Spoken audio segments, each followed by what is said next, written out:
I remember walking into Umberto Eco's library for the first time, the room breathing with a kind of intellectual power I hadn't encountered before. Books were everywhere, on every shelf, every corner, every reachable space. Some people might see a room like this and think of how much Eco must have read. But that's not the point. The true power of that library didn't lie in what he had read. It lay in what he had not read. The unread books, the ones that stared back with all their infinite possibility, were the ones that mattered most. They represented what he didn't know. And to Eco, that was far more important than anything he already did. It was here that the notion of the anti-library formed in my mind, though I didn't call it that yet. The books you haven't read are far more meaningful than the ones you have. This isn't some cute philosophical quip. It's a harsh truth about how knowledge really works. We humans are constantly under the illusion that we know more than we actually do. We build stories around what we already understand and pat ourselves on the back for it. But what trips us up isn't what we know, it's what we don't know, what we can't see coming. Let me begin with a small creature, so ordinary and so deceptive in its familiarity. The swan. For centuries, people in the Western world believed that all swans were white. Why? Because that's all anyone had ever seen. White swan after white swan after white swan. Observers would point and say, there's another white swan. See? The pattern holds. But then one day in Australia, someone spotted a black swan. It shattered centuries of belief in a moment. This, to me, was the perfect metaphor for how we handle knowledge, probability, and the unknown. We build entire systems, scientific, financial, political, on the assumption that the future will resemble the past. We think, well, I've seen 1,000 white swans, so that must be all there is. But the black swan, rare and unpredictable, doesn't care about your statistics. It doesn't care about your careful data collection. It just shows up, and everything changes. This book is about those black swans. Not the birds, of course, but those rare, high-impact and unpredictable events that disrupt our lives, economies, and understanding of the world. A black swan event has 3 defining characteristics. It is unpredictable, it carries a massive impact, and after it occurs, we concoct explanations for it that make it seem less random and more predictable than it was. These events lie outside the realm of regular expectations. They catch us entirely off guard. Let's be honest. Most of us live our lives in what I call mediocristan. In mediocristan, variations are mild, and nothing too wild ever happens. It's the land of the bell curve, where the average reigns supreme and outliers are too rare to matter. Think of things like human height or weight. There are limits to how tall someone can be, and the tallest person isn't a million times taller than the shortest. The extremes here are constrained. But the world of black swans belongs to a different domain. Extremistan. In extremistan, a single observation can completely reshape your understanding. Think of wealth, book sales, war casualties, or stock market crashes. One author might sell 10 copies of a book, another 10 million. One trader might make an average return for years and then lose everything in one day. This is the realm where a single unexpected and massive can outweigh everything that came before. Most of us try to live as if we're in mediocristan. It makes us feel safe. We model our financial systems using neat bell curves. We forecast the future with spreadsheets that assume continuity and calm. But the real world laughs at these attempts. The black swans are always out there, silent, circling, unseen, until they aren't. And it's not just the events themselves that hurt us. What really gets us is our blindness to them.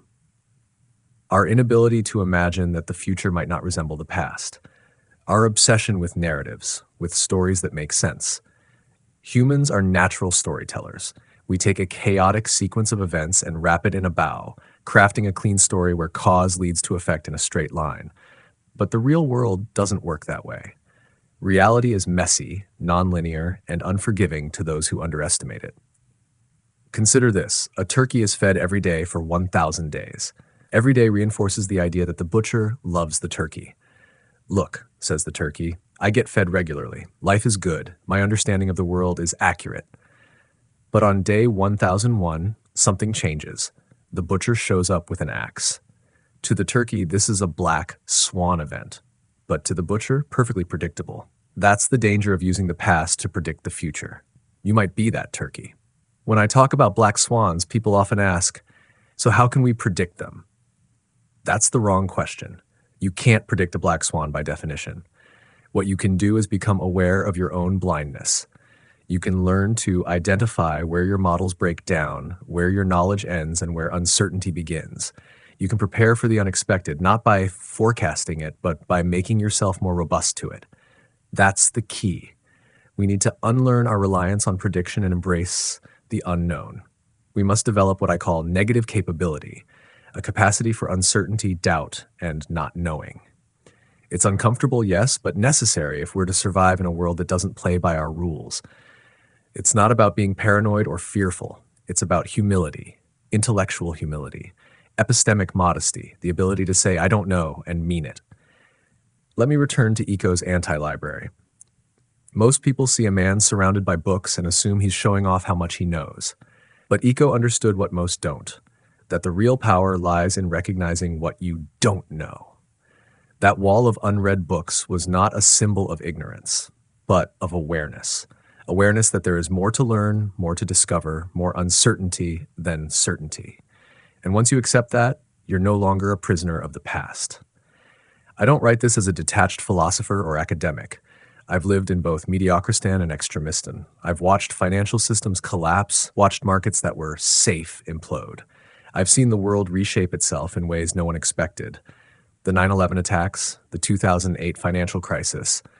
These were black swans, unforeseen, high impact, and only explained in hindsight. We were told we should have seen them coming, but that's the illusion. The truth is we almost never do. This book, then, is both a warning and a call to action. A warning against the dangers of certainty, of relying too heavily on what we think we know, and a call to action to think differently, to recognize the limits of our knowledge, to prepare for the unexpected, to build lives, businesses, and societies that can withstand the shocks we never saw coming. I don't ask that you predict black swans. I ask that you become aware of their existence. I ask that you question the narratives you've built. I ask that you stop treating the world like a lab experiment governed by tidy statistics. The world doesn't care about your models.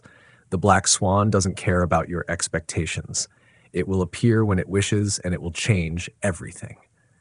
So when I speak of the plumage of birds, I'm not just being poetic. The black feathers of that swan carry meaning far beyond biology. They are a symbol of our blindness, our arrogance, and our need to humble ourselves before the vastness of the unknown. Let this be your first lesson. The world is stranger than we think. And the most important things in life are often the ones we never saw coming. Chapter 1, The Apprenticeship of an Empirical Skeptic. My education began, not in the classroom, but in the real world, amid traders, gamblers, war-zone contradictions. I did not learn by solving equations or reading theory, but by being wrong. Painfully, publicly, and often. This chapter is not about how I found the truth. It's about how I learned to question everything that passed for truth. I grew up in Lebanon, a country where history is written in blood and contradictions are as common as the Mediterranean breeze. I was raised in an environment that was proud of its heritage and yet simultaneously shackled by dogma. The Civil War erupted in the 1970s, shattering whatever illusions of permanence we had. In a single moment, normal life disappeared. One day we were sipping coffee and quoting French poets. The next, sniper fire cut through the streets. The future had collapsed without warning. This was my first black swan. It was here I saw the power of the unexpected, not as a theoretical idea, but as a daily lived experience. The randomness of war taught me the lesson that would guide my life, that the things we do not see coming are the ones that matter most. No amount of analysis or intellectual pretense could protect us. The war didn't arrive with an announcement. It didn't follow a model. It just happened. And once it did, everything changed. That war taught me that history doesn't crawl, it jumps. After escaping Lebanon, I found myself wandering into the world of finance, which I initially believed to be rational, sophisticated, and grounded in reality. I was wrong. The finance world, despite its polished suits and impressive jargon, turned out to be full of the same flawed thinking I'd seen in war-torn Beirut, just better dressed. Traders and economists clung to their models and assumptions like religious texts. They spoke of risk and standard deviations and assumed that the future would behave like the past. but I had seen the world burn. I knew better. I became what I call an empirical skeptic, someone who trusts experience and evidence over theory and dogma. My skepticism wasn't born out of rebellion or cynicism. It came from a deep need to survive in a world where false certainty is lethal. I became obsessed with rare events, those fat-tailed monsters that lurk in the dark corners of probability and strike when least expected. I didn't come to these ideas gently. I was once seduced by theories, too. I read the great economists and mathematicians. I admired their elegance, their precision, their confidence. But when I stepped into the trading pits of Wall Street, I saw the truth. The models didn't work. The predictions failed, and no one wanted to admit it. It was easier to pretend the world made sense than to face the uncomfortable truth that it didn't. In my early days as a trader, I lost money by following the consensus. I watched experts make forecasts, miss them entirely, and then confidently explain why they were still right. No one was held accountable for their bad predictions. People rewarded each other not for accuracy, but for sounding smart. It was a game of appearances. I realized that knowledge and intelligence were often decoupled. You could have all the credentials in the world and still be a fool. You could wear a suit, hold a PhD, and still get blindsided by a black swan. It wasn't education that protected you, it was humility. I began to see patterns, not in the markets themselves, but in the behavior of the people trying to understand them. They preferred the clean and the structured. They avoided uncertainty like a disease. They built models assuming a neat Gaussian world, a world of mediocrity, predictability, and mild outcomes. But the real world wasn't Gaussian. It was wild, uneven, and governed by extremism, where one event could outweigh decades of normalcy. I remember vividly one afternoon on the trading floor, a colleague telling me with full confidence that an event had 6 sigma probability. That is the kind of thing that statistically should happen once in several million years. Yet it had just happened. And it had happened the year before. And again, the year before that. Statistically impossible events were occurring routinely. What does that say about the model? What they called outliers, I called the main event. What they dismissed as anomalies, I saw as the real drivers of history. I started making trades that accounted for this. I began designing strategies that didn't assume normalcy but anticipated chaos. I stopped trying to predict and instead built systems that would benefit from the unexpected. And it worked. While others were obsessed with forecasting the future, I focused on being prepared for what couldn't be forecasted. The reactions I got were mixed. Some colleagues mocked me, called me paranoid or overly cautious. Others were curious but afraid to stray from the safety of the herd. But when the market crashed, when the models failed and panic set in, they came looking for answers. That's when I realized people don't learn, not really. They forget black swans the moment they're past. They return to their illusions, rebuild their fragile castles, and wait for the next wave to wipe it all away again. In this chapter of my life, I learned another dangerous human tendency: retrospective certainty. After a black swan, people scramble to explain it. They act like it was inevitable. Of course, they say, we should have seen it coming. They cite signs they had ignored and paint a coherent picture of what was, in truth, chaos. This narrative fallacy is comforting but toxic. It erases our sense of unpredictability and makes us think we're smarter than we are. Let me be blunt. You don't know what's going to happen. Neither do I. Neither does anyone. But you can prepare. You can accept that uncertainty is not a flaw in the system. It is the system. You can build strategies that are robust to randomness and even benefit from it. You can embrace the unknown instead of fearing it. This is what I mean by empirical skepticism. It's not a rejection of knowledge, it's a rejection of arrogance. It's a willingness to live in a world that is messier, stranger, and more powerful than our theories suggest. My apprenticeship didn't end when I left trading. It continues every day. Because skepticism is not a destination, it's a discipline. You must constantly guard against certainty, even your own, especially your own. I study probability not to predict the future, but to understand my limitations. I don't believe in statistics unless they can survive contact with reality. I test ideas by putting skin in the game. I don't want to be right in theory. I want to be alive when theory fails. I've learned to treat experts with caution, models with suspicion, and predictions with contempt. I've learned that history is shaped by a handful of massive events no one sees coming, events that render all our planning obsolete. And I've learned that the best way to navigate this world is not by mastering certainty, but by becoming comfortable with uncertainty. You might call me a pessimist, but I'm not.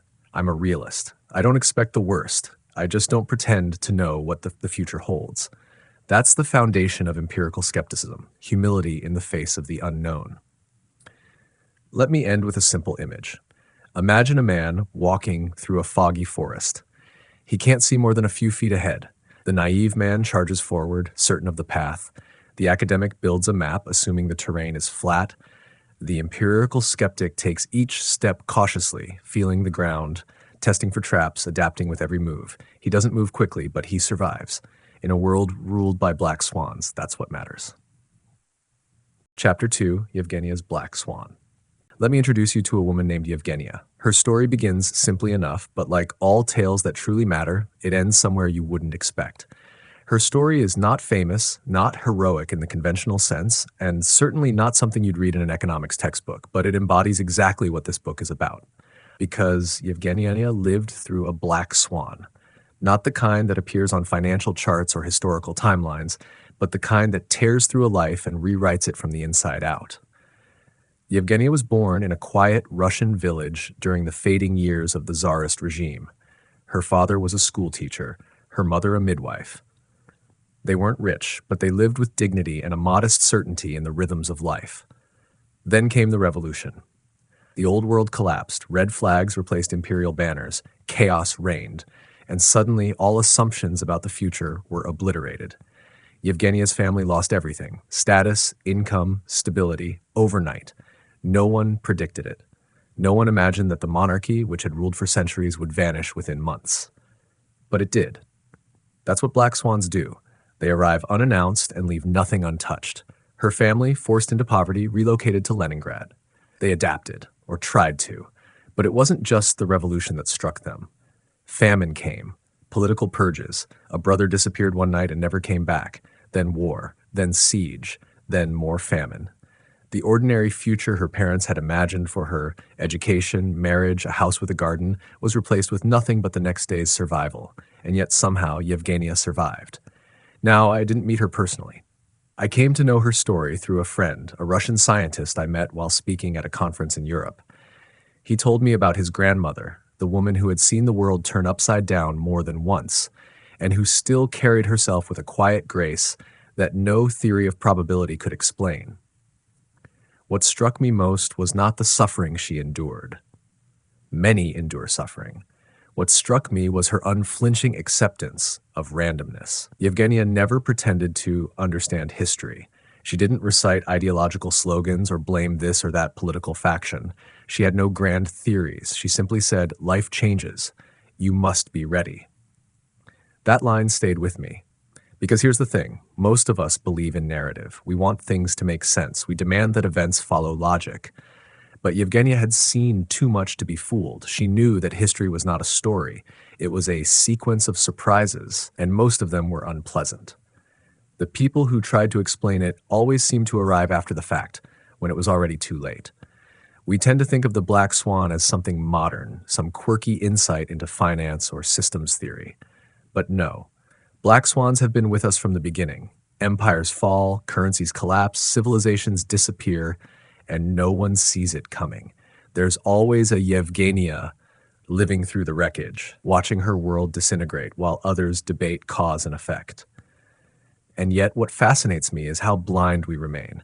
Despite centuries of surprise, we still cling to the idea that tomorrow will look like today, that the stock market will behave, that regimes will endure, that our routines are permanent. We learn nothing. Yevgenia's story exposes this blindness. Her life was not defined by average outcomes. It was shaped by a few cataclysmic events, each of which rewrote the rules she thought governed the world. Her parents raised her to believe in education, civility, planning, but none of these things prepared her for starvation. None of these things predicted the midnight knock at the door. This is the real human condition, not stability, but fragility. The idea that we can map the future by extending the past is a lie we tell ourselves to avoid facing the terror of true uncertainty. Black swans are rare only in hindsight. In reality, they are everywhere. History is littered with them. The only reason we think they're rare is because we edit them out. We ignore the improbable because it makes us uncomfortable. We construct mental models that erase what doesn't fit. We believe in the illusion of control. But Yevgenia knew better. She lived through the fall of one world and the birth of another, and then watched that world collapse too. She saw ideologies rise and fall, leaders turned into corpses, statues built and then torn down. Her beliefs weren't grounded in what she read, they were grounded in what she saw. And what she saw was this: the world does not ask for your permission to change.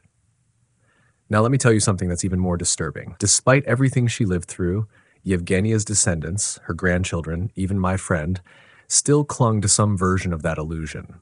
They still made forecasts. They still built financial models based on normal distributions. They still pretended that randomness was the exception, not the rule. This is the great tragedy of intelligence. It doesn't immunize us from error. In fact, it often makes us more vulnerable. The more educated you are, the more elegant your theories become, and the more you believe in their infallibility. You become intoxicated by your own understanding, and then the black swan arrives and shatters it all. Yevgenia didn't forecast. She adapted. She did not try to outsmart randomness. She endured it. She didn't write essays about probability distributions or lecture on risk management. She boiled water over firewood and watched the horizon for soldiers. And in doing so, she achieved something most of us don't. She aligned her expectations with the real world. She lived without illusion. That is not resignation. It is wisdom. We think that the intelligent life is one filled with answers. But maybe it's the life that makes peace with questions. Maybe Yevgenia was more intelligent than the economists and planners who ignored her story, who thought history was a spreadsheet waiting to be balanced. Let me be brutally clear. Most of us are not prepared for real randomness. We are not built to handle discontinuities. We think in terms of linearity. We expect tomorrow to resemble today with minor variations. We are psychologically wired for stability, even when stability doesn't exist. This is why the black swan is so devastating. It violates our deepest assumptions. And once we've experienced one, we try to retrofit it into our existing narrative as if we could explain it all away. But Yevgenia never did that. She didn't try to explain the revolution. She didn't try to make sense of the famine or the betrayal or the sudden violence. She didn't pretend to understand why her brother disappeared. She simply acknowledged that the world was larger, stranger, and more brutal than any story could contain. In doing so, she became what I call robust, not in the technological sense, not in the sense of being unbreakable, but in the human sense, resilient, alert, grounded. She knew that planning was useful, but never enough. She held on to what mattered, love, loyalty, endurance, but didn't pretend that anything else was guaranteed. Her life taught me something that no textbook ever did. Don't look for patterns in randomness. Look for strength. Don't try to predict the unpredictable. Instead, become someone who can survive it. That's what this book is really about, not about theories or clever models or elegant predictions. It's about the lives we live in a world we don't control, a world filled with surprise, rupture, chaos, a world where the most important events are the ones we never see coming. And so Yevgenia's Black Swan becomes more than a personal tragedy. It becomes a universal warning. It tells us, beware your certainties.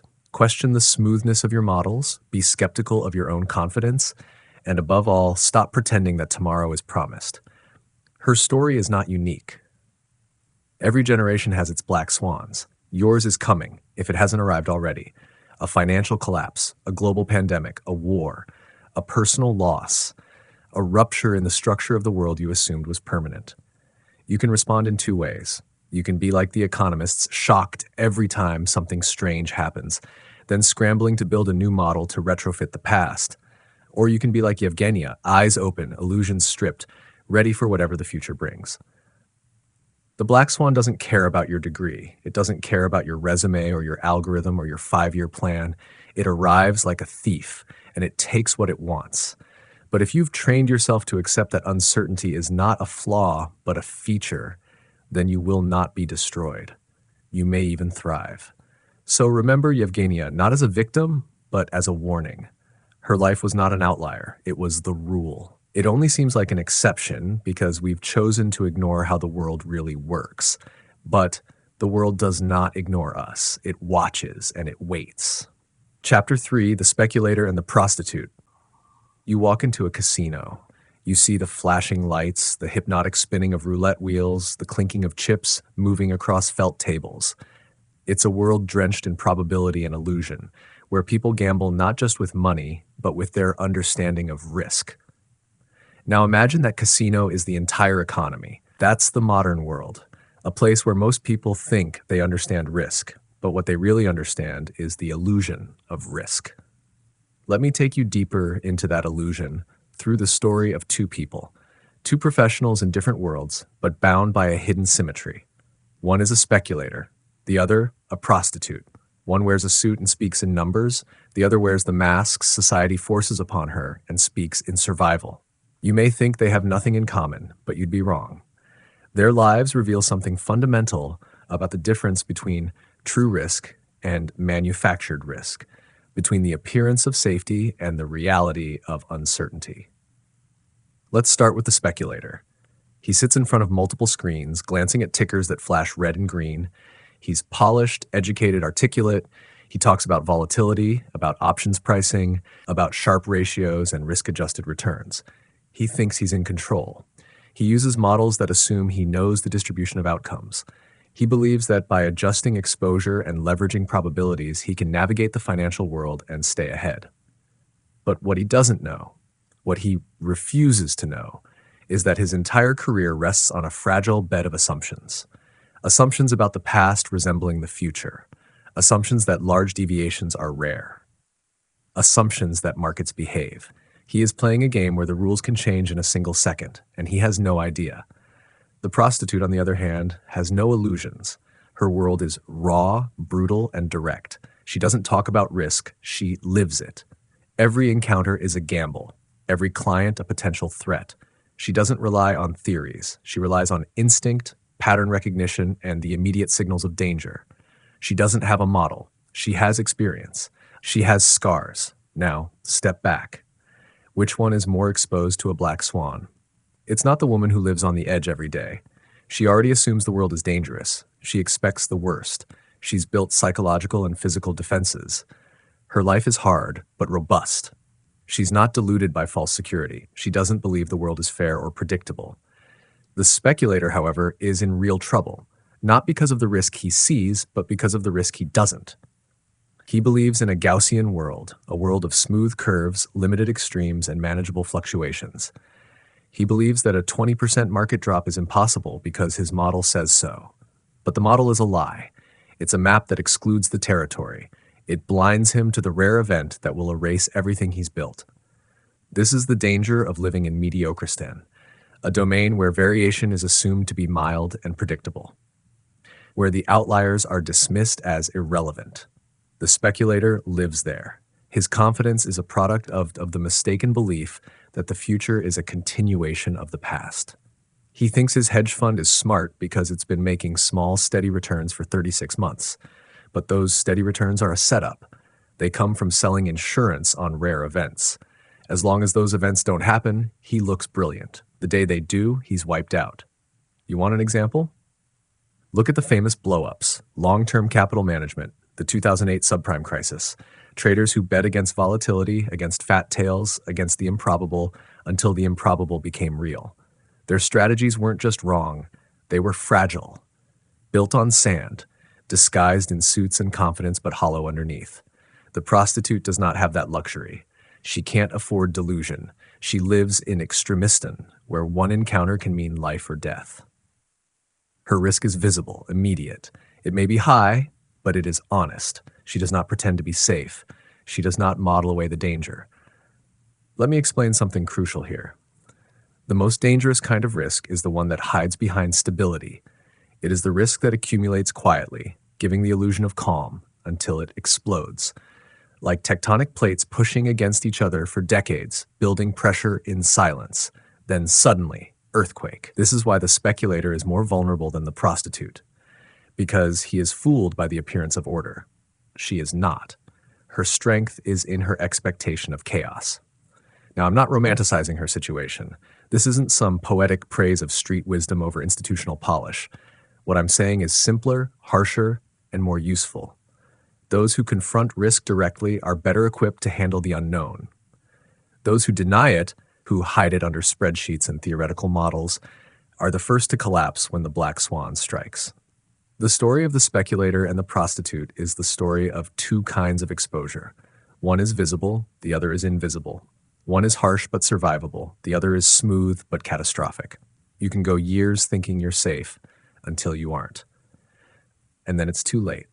Let's go back to the speculator. He is celebrated when his models work. He is considered a genius when returns are steady. But what no one sees is the asymmetry. He's picking up pennies in front of a steamroller. It looks like success until the steamroller moves. In finance, this is known as blow-up risk. You make small profits most of the time, and then one day lose everything. That's what happens when you underestimate rare events. That's what happens when your understanding of risk is based on a sanitized fictional version of reality. Contrast that with the prostitute again. Her life contains risk, but not blow-up risk. She isn't making tiny gains while exposed to a massive loss. Her risks are immediate, and she adapts to them constantly. She has skin in the game every day. She doesn't outsource her decisions to an algorithm. She doesn't have the luxury of denial. This is the real difference. The speculator is insulated from the consequences of his own mistakes until the system collapses and takes others down with him. The prostitute is not insulated. She pays immediately for her miscalculations. Her feedback is real. His is delayed. Deadly because it's delayed.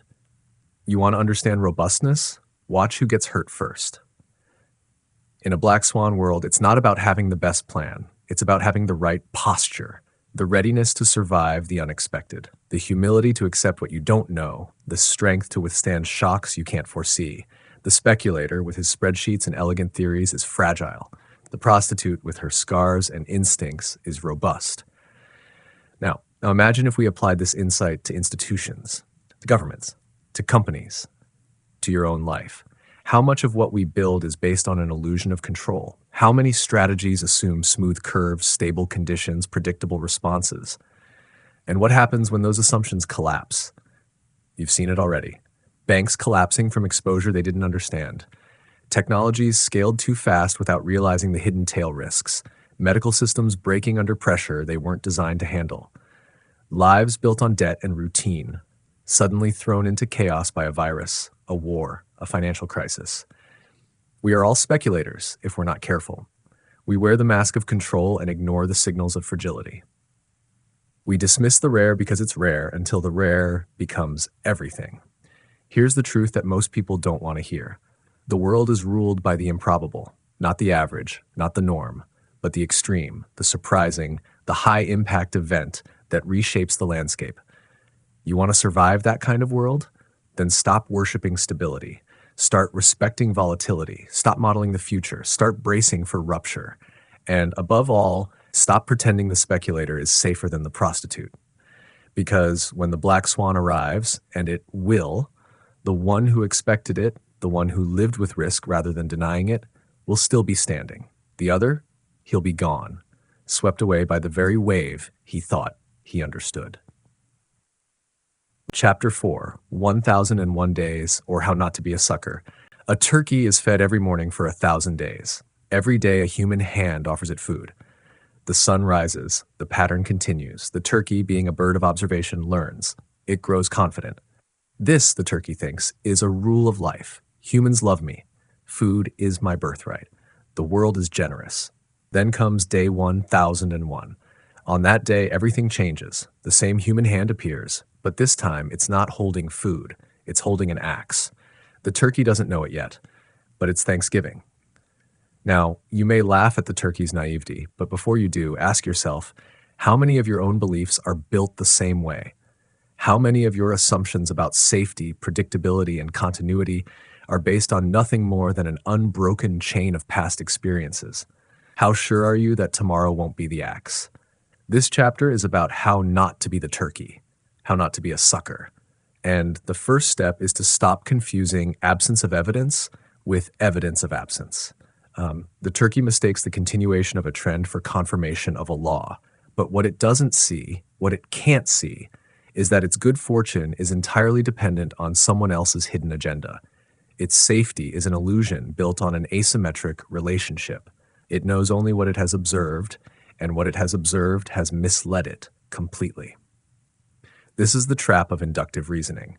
We are all, in many ways, like that turkey. We live inside patterns we've mistaken for truths. We confuse routine for stability. We extrapolate from the past into the future as if nothing could ever break the chain. But reality doesn't operate on our assumptions. The future doesn't care how many days we've been right. All it takes is one day to kill 1,000. Let me be blunt. Empirical evidence is seductive and dangerous. We trust what we see. We believe that repetition builds truth. But this faith in past patterns blinds us to the real nature of risk. Because the most consequential events in life are not the ones that repeat. They are the ones that happen once without warning and change everything. That's the Black Swan. And it preys on the sucker. Now, what defines a sucker? Not stupidity, not gullibility, but this. A sucker is someone who mistakes the known for the knowable, who believes that what hasn't happened can't happen. The sucker is confident in their model, in their experience, in their story. The sucker believes in linear inference, that what came before will continue in a straight line. But the world is not linear. It is lumpy, fat-tailed, cruel. A true non-sucker doesn't bet on prediction. They bet on resilience. So let me tell you how I became a non-sucker, or at least tried. Like many others, I began by trusting the numbers. I trusted track records. I believed that if something had worked for 10 years, it was sound. If a trader had been successful for 20 years, he was smart. If an economic system had stood for 50 years, it was permanent.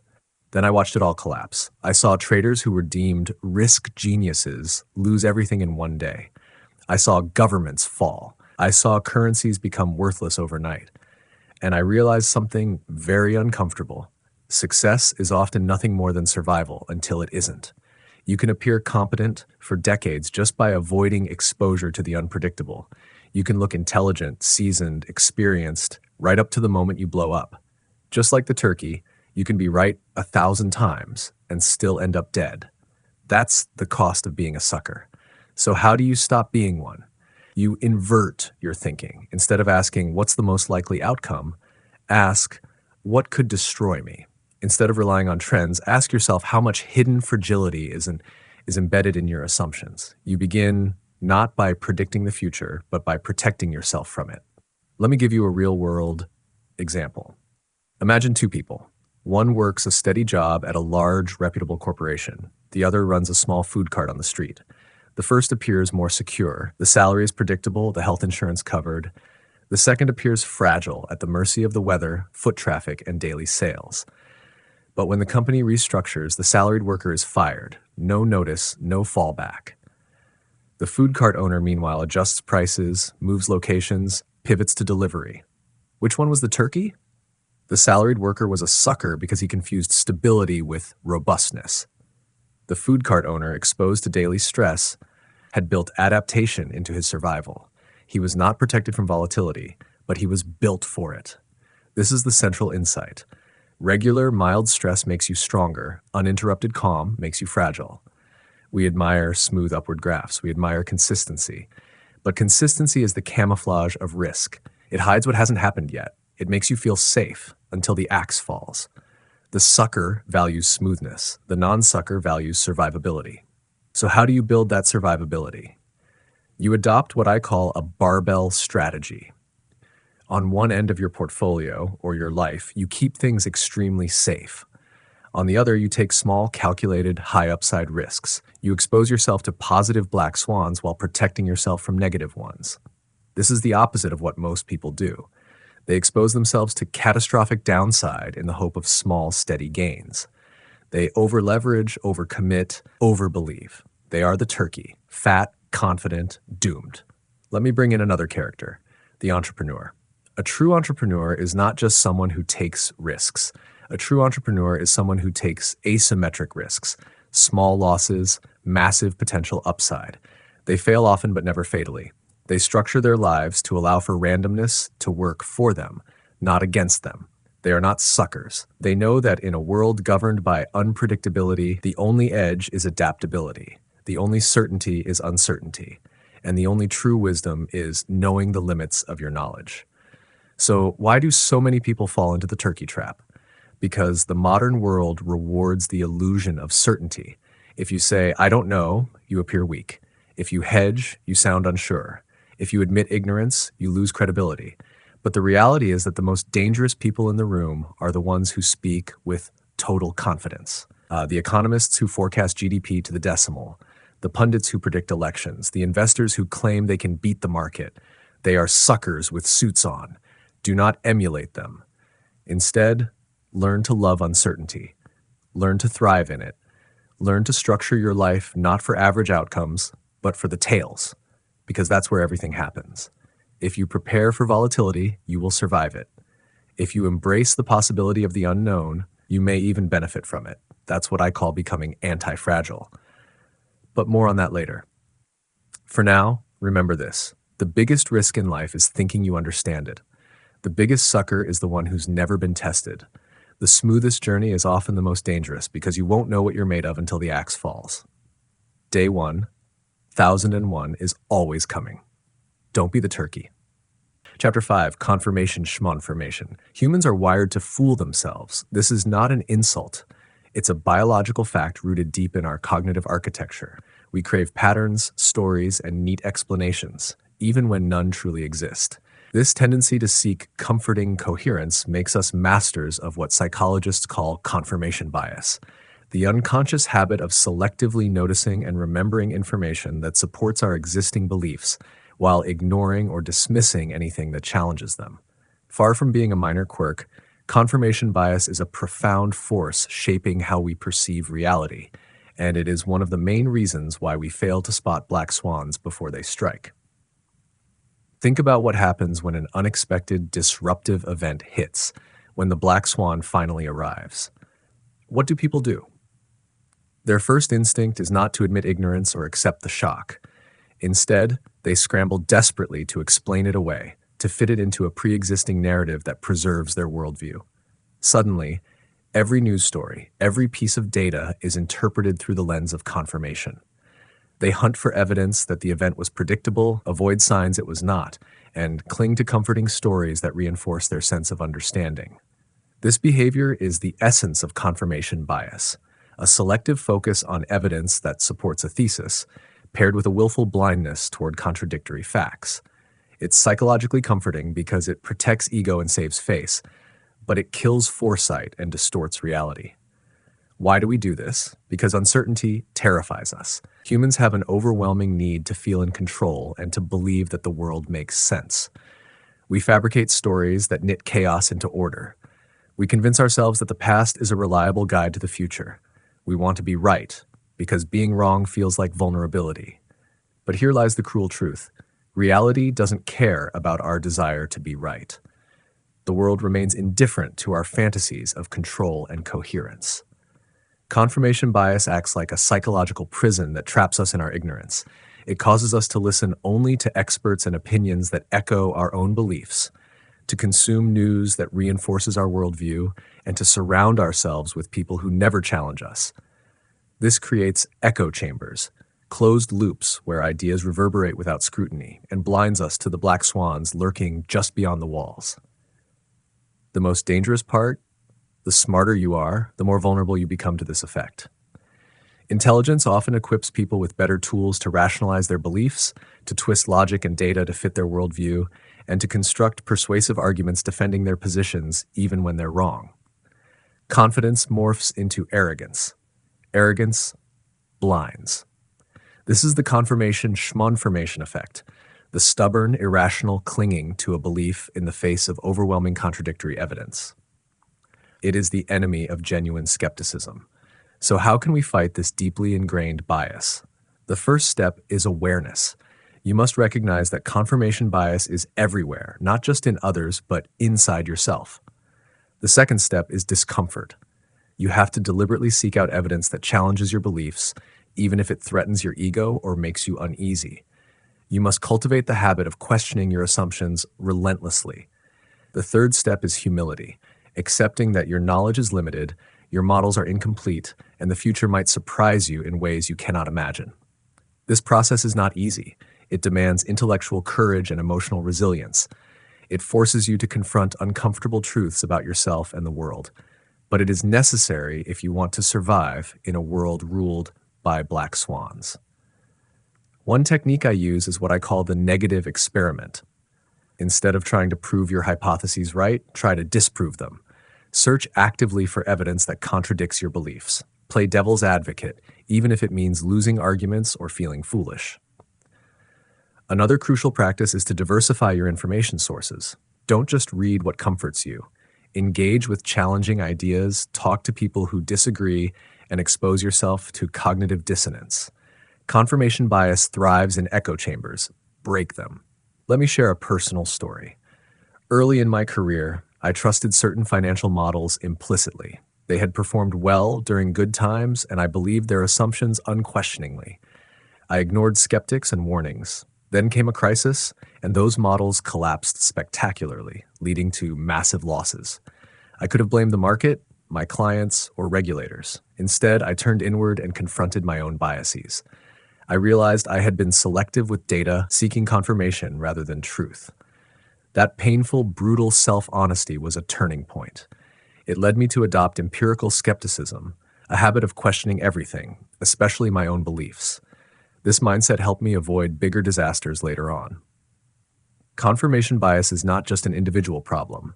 It underpins many collective failures: political polarization, economic bubbles, and social movements that implode under their own contradictions. When groups fall into collective confirmation bias, they become deaf to warning signs. They double down on dogma and ostracize dissenters, and then the black swan hits, shattering the entire system. This is why overcoming confirmation bias is a survival imperative, not just an intellectual exercise. To summarize, confirmation bias leads you to see patterns where none exist, blinds you to rare but impactful events, causes you to rationalize failure instead of learning from it, and strengthens illusions of certainty. It is hardest to overcome precisely when you believe you are smartest. To fight it, be aware of your biases. Actively seek disconfirming evidence. Practice intellectual humility. Embrace skepticism, especially toward your own views. Surround yourself with diverse perspectives. In a black swan world, confirmation schmonformation is your enemy. Only by rejecting it can you open your eyes to true uncertainty and prepare for what lies ahead. Remember, the future is not a mirror of the past. It is a fog filled with unseen dangers and unexpected opportunities. The wisest path is not certainty, but vigilance, humility, and the courage to admit what you don't know. Chapter 6, The Narrative Fallacy. Humans are storytelling creatures. We instinctively construct stories to make sense of the chaos around us. When events happen, especially surprising or complex ones, our minds rush to fit the facts into a coherent narrative. We crave meaning, causality, and patterns because they soothe our anxiety about randomness and uncertainty. But this storytelling impulse is a double-edged sword. It creates what I call the narrative fallacy, the tendency to impose false explanations on events and to believe in cause and effect connections that may not exist. This fallacy distorts our understanding of the world and blinds us to the true nature of randomness and black swans. Let me take you back to an example. Imagine reading a detailed account of a financial crisis. The story will have heroes and villains, clear causes, and neat conclusions. The crisis happened because greedy bankers ignored warning signs, or because regulators failed to act, or because consumers borrowed too much. These explanations feel satisfying because they reduce complexity to digestible parts. They comfort us with a sense that the crisis was predictable and understandable. But the truth is far murkier. The crisis was the result of countless interlocking factors, many of them invisible and random. Assigning a neat cause is an oversimplification that misleads us. This is the narrative fallacy at work. We prefer stories, even false ones, over confusion and ambiguity. We distort our memories and perceptions to fit the story we want to tell. We filter facts selectively to maintain coherence. We ignore randomness, luck, and uncertainty because they make for poor storytelling. The danger of this fallacy is that it breeds overconfidence. When we believe we understand why things happen, we feel we can predict and control the future. We underestimate the impact of rare, unforeseen events. We make decisions based on incomplete or false causal links.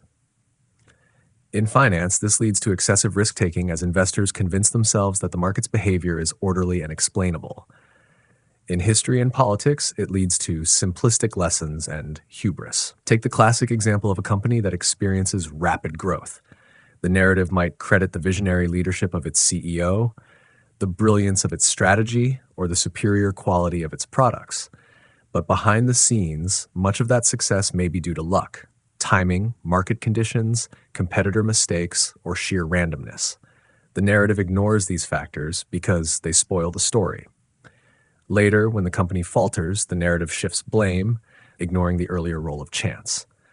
Our brains are also wired to create causality where none exists. This leads to hindsight bias, where past events seem inevitable and obvious after they occur. We imagine we knew it all along, when in reality, the future was uncertain and unpredictable. This false clarity distorts learning and breeds complacency. One personal example illustrates this well. Early in my career, I observed traders who were hailed as geniuses during bull markets. Their strategies were praised, and they were credited with skill and insight. When markets turned, those same traders lost fortunes. But the narrative remained fixed. They were talented, just unlucky. Later, people constructed elaborate stories explaining the losses as temporary aberrations or external shocks. The randomness of the market was downplayed, and the tendency to seek causal explanations took over.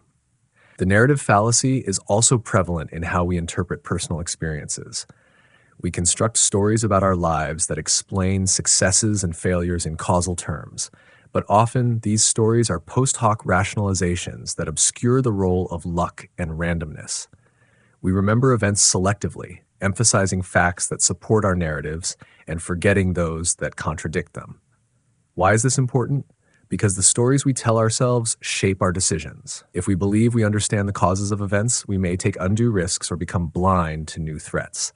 If we cling to simplistic narratives, we fail to prepare for Black Swans, the rare, unpredictable events that have massive consequences. How do we combat the narrative fallacy? First, by cultivating awareness of our storytelling impulse. Recognize that narratives are often constructions, not truths. Question the neatness of explanations and be suspicious of overly simple causal stories. Accept that complexity and randomness are inherent in the world. Second, embrace uncertainty and ambiguity. Resist the temptation to fit events into comforting patterns. Instead, learn to live with the unknown and the unknowable.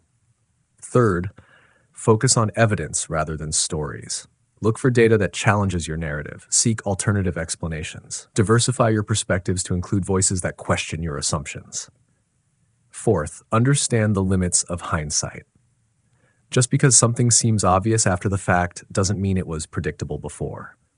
Finally, prepare for the unexpected by building robustness and anti-fragility into your life and systems.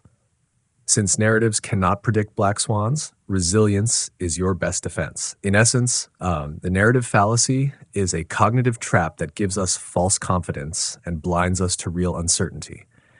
By becoming skeptical of our own stories, we can open our minds to the complexity of the world and better anticipate its surprises. Remember, the world is not a storybook. It is a chaotic, unpredictable place. Your mind wants coherence, but reality doesn't owe you that comfort. The sooner you accept this, the better equipped you will be to navigate the storms ahead. Chapter 7, Living in the Antechamber of Hope. Hope is one of the most paradoxical forces shaping human behavior. It lives in the margins of our consciousness, a fragile flame flickering in the dark, barely seen, yet impossible to ignore. I call this place the antechamber of hope, a mental waiting room where we linger, caught between what has been and what might be. It's a space of anticipation, fear, longing, and uncertainty. It's not yet the future, but it's no longer the present. Understanding how we inhabit this antechamber and how hope governs our actions there is essential to grappling with the unpredictable realities of life and the Black Swan events that punctuate them. On the surface, hope appears entirely virtuous. It inspires perseverance, bolsters resilience in hardship, and fuels dreams and ambitions. We are told to never lose hope and to keep faith in the face of adversity. This is because it acts as a survival mechanism. It sustains us when all else fails. Yet, hope is also dangerous. It can cloud judgment, obscure reality, and lull us into passivity. Hope can be the comfort that keeps us stagnant, the illusion that blinds us to looming disaster. It is not simply a feeling. It is a powerful psychological force that shapes perception and decision-making, sometimes for the worse. When we find ourselves living in the antechamber of hope, we often become victims of what I call naive optimism. This is the belief that despite all evidence, things will turn out well. Naive optimism is not merely wishful thinking. It's a deeply ingrained cognitive bias. It helps us manage anxiety and despair by painting a future bright with promise, even when the present is grim. But this optimism carries hidden costs. It encourages underestimation of risks, delays in taking necessary precautions, and ignoring clear warning signs. It's a mental filter that sifts out danger and magnifies possibility, sometimes with catastrophic consequences. Consider the classic example of financial bubbles. Investors witness prices rising and rising, convinced that the good times will last forever. The widespread hope that the market will keep soaring inflates prices further, drawing in more buyers chasing profits. This collective hope becomes a self-fulfilling prophecy until the inevitable crash shatters illusions. The bubble exists and bursts because hope fuels behavior disconnected from fundamentals. This is hope as collective delusion, a social contagion that sustains instability until reality imposes its harsh reckoning. But hope's power is not confined to markets. In our personal lives, hope often walks a razor's edge between strength and delusion. When faced with illness, grief, or hardship, hope can be a lifeline, a source of courage and motivation to endure. Yet hope can also chain us to denial, preventing acceptance of painful truths. It can keep us tethered to harmful relationships, futile goals, or impossible expectations. Sometimes hope is a trap, a mirage that convinces us to wait for change that may never come instead of acting decisively. Living in the antechamber of hope means existing in constant tension between anticipation and uncertainty. It's a space where the mind tries to map futures that do not yet exist. It's a place fraught with emotional complexity between anxiety and optimism, fear and courage, despair and faith. Navigating this space well is crucial to surviving and thriving amid the unpredictable tides of life. So, how do we live wisely in the antechamber of hope? The first principle is to balance hope with pragmatism. Hope should never be passive or blind. It must be active, informed, and grounded in reality. True hope encourages preparation and resilience, not complacency. It is hope that pushes you to build robustness against shocks, diversify your options, and cultivate adaptability. Hope that motivates creation, not just expectation. Hope that means you don't simply wait for luck. You build the conditions for your own success. Second, we must learn to separate hope from prediction. Hoping for a good outcome is not the same as believing it is guaranteed. Wise hope acknowledges uncertainty and accepts that outcomes can be positive or negative. It means embracing the unknown without falling into despair. This mindset frees you from paralysis and fatalism, allowing you to act even in the face of ambiguity. Third, living well in this antechamber requires cultivating a form of stoic acceptance. You must recognize what is within your control and what isn't. Accept the limits of your knowledge and influence without resignation. This acceptance doesn't extinguish hope, it refines it. Hope becomes a source of strength, not denial. It means acting decisively where you can, while making peace with uncertainty where you cannot. Fourth, hope must be paired with anti-fragility. Since black swans, rare, unpredictable, high-impact events, cannot be forecasted, your best defense is to build systems, habits, and mindsets that improve through volatility and stress. Living in the antechamber of hope means not only waiting for good fortune, but actively cultivating the capacity to benefit from disorder. This anti-fragility is a bulwark against despair when black swans inevitably arrive. Allow me to share a personal reflection.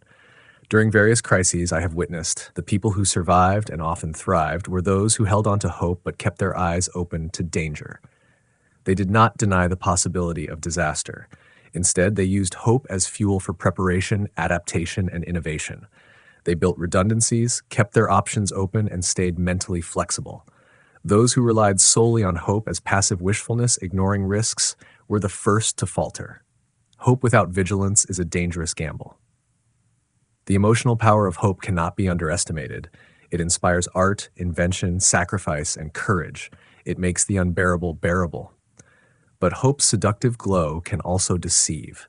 It can disguise fragility as strength and illusion as reality. Understanding this dual nature of hope is essential for anyone seeking to navigate a world marked by uncertainty. To live well in the antechamber of hope, you must train yourself to hold hope lightly, embracing optimism without clinging to it. You must develop the courage to face uncomfortable facts, the discipline to prepare for adversity, and the flexibility to pivot when circumstances change. This is no easy task. It requires ongoing self-awareness, emotional intelligence, and critical thinking. In practical terms, this might mean regularly reviewing your assumptions, stress testing your plans against worst-case scenarios, and building buffers into your personal and professional life. And it might mean developing mental habits that remind you to question your optimism and check for signs of complacency. It means cultivating resilience not only in your material circumstances, but also in your mindset. The antechamber of hope is a place of waiting, but it must never be a place of stagnation. Hope is not passive. It is a call to action, a challenge to prepare, to learn, to grow. In a world ruled by black swans, where the unexpected is the norm rather than the exception, this wisdom is vital. The future is unknowable and often harsh, but hope, held wisely, can be your guiding light through the darkest tunnels.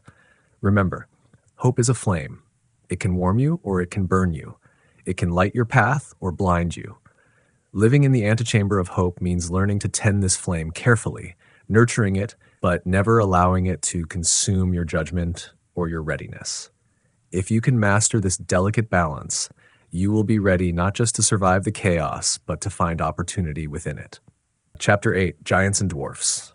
In the world of black swans, not all forces are equal. Some are giants, events, people, or phenomena that wield outsized influence and shape history. Others are dwarfs, tiny, inconsequential details that barely register. The problem is, humans tend to mistake dwarfs for giants and giants for dwarfs. This confusion distorts our understanding and leads us to misallocate attention, resources, and energy. The tale of giants and dwarfs is a crucial lesson for anyone who wants to see through the fog of uncertainty and anticipate the truly important factors that can change everything. The human mind craves simplicity. We want to believe that the world is made of predictable, manageable parts. We assume that small causes lead to small effects, and large causes lead to large effects. This intuition seems reasonable, but is deeply flawed. In complex systems, economies, ecosystems, societies, the relationship between cause and effect is wildly nonlinear. Sometimes tiny actions can trigger giant consequences. At other times, seemingly massive forces produce negligible change. The giants in history are the rare, high-impact events and individuals that redefine reality. The invention of the printing press, the rise of the internet, the outbreak of world wars, these are giants whose effects ripple across time and space. Yet many of these giants were preceded or accompanied by dwarfs, minor details, overlooked people, or seemingly trivial circumstances that humans dismissed as irrelevant. The printing press began as a small mechanical invention in a dusty workshop. The internet started as an obscure research project. The causes of wars often trace back to minor incidents blown out of proportion by fragile political climates. Why do humans get this so wrong? Because of cognitive biases and mental shortcuts. We tend to focus on what is immediately visible, measurable, or recent. We give weight to conventional wisdom, authority figures, and dominant narratives. We ignore randomness and dismiss small variables because they seem insignificant. This is the problem of dwarfs, mistaking small factors for negligible ones and missing their potential to catalyze giants. At the same time, we often overestimate the power of giants we understand. We assume that big players, powerful leaders, major institutions, dominant technologies are the main drivers of change. Sometimes this is true, but often it blinds us to the hidden giants lurking in unexpected places. For example, a minor innovation, a single idea, or a marginal actor can have a disproportionate impact. History is full of overlooked giants, unsung inventors, fringe movements, seemingly trivial inventions. Take the story of the telephone. Alexander Graham Bell is famous for inventing it, but the technology's success depended on many dwarfs, small improvements by lesser-known engineers, infrastructure build-out, and social acceptance. Ignoring these dwarfs would have led to misunderstanding how the giant emerged. This interplay of giants and dwarfs, how small things can trigger massive effects and vice versa, is central to understanding black swans. The key is to learn how to identify potential giants early on, even when they are disguised as dwarfs. This requires humility, skepticism, and a willingness to question established hierarchies of importance. It means paying attention to anomalies, outliers, and weak signals that others overlook. It means thinking in terms of nonlinear dynamics rather than linear cause-effect chains. One personal insight I gained from studying markets is that major price moves often originate from small, unnoticed shifts in sentiment or liquidity. Traders who focus only on headline news or macro data miss these dwarfs and thus fail to anticipate giants.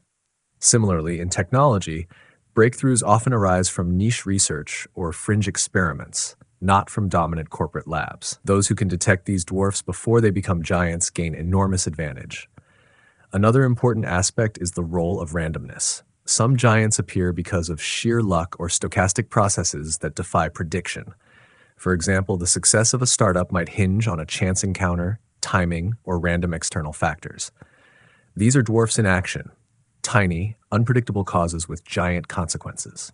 So how do you deal with giants and dwarfs in a world full of uncertainty? First, cultivate an awareness of scale and impact.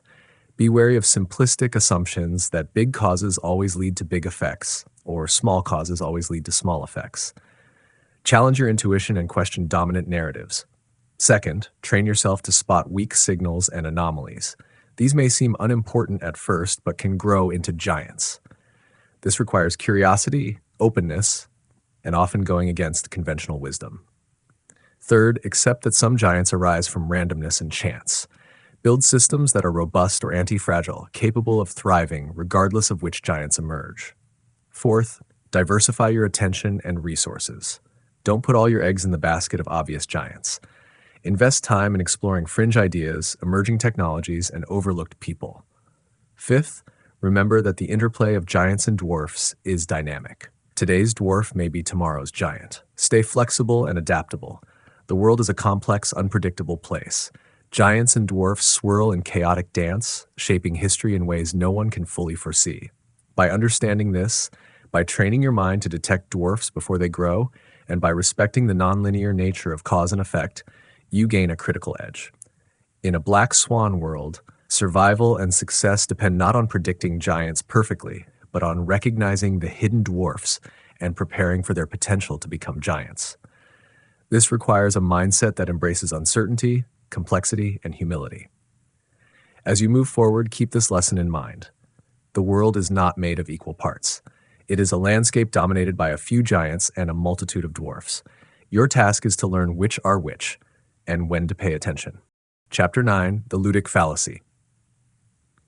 One of the most insidious traps in human reasoning is what I call the ludic fallacy. The term ludic comes from the Latin word ludus, meaning game or play. At its core, this fallacy is the error of confusing the simplified, artificial world of games and models with the complex, unpredictable reality in which we live. We humans have an innate urge to understand our world through neat rules, clear probabilities, and controlled randomness, just like in games of chance or board games. But life is not a game with fixed, known rules, and mistaking it for one lures us into a dangerous illusion of certainty and control. Imagine you're playing roulette in a casino.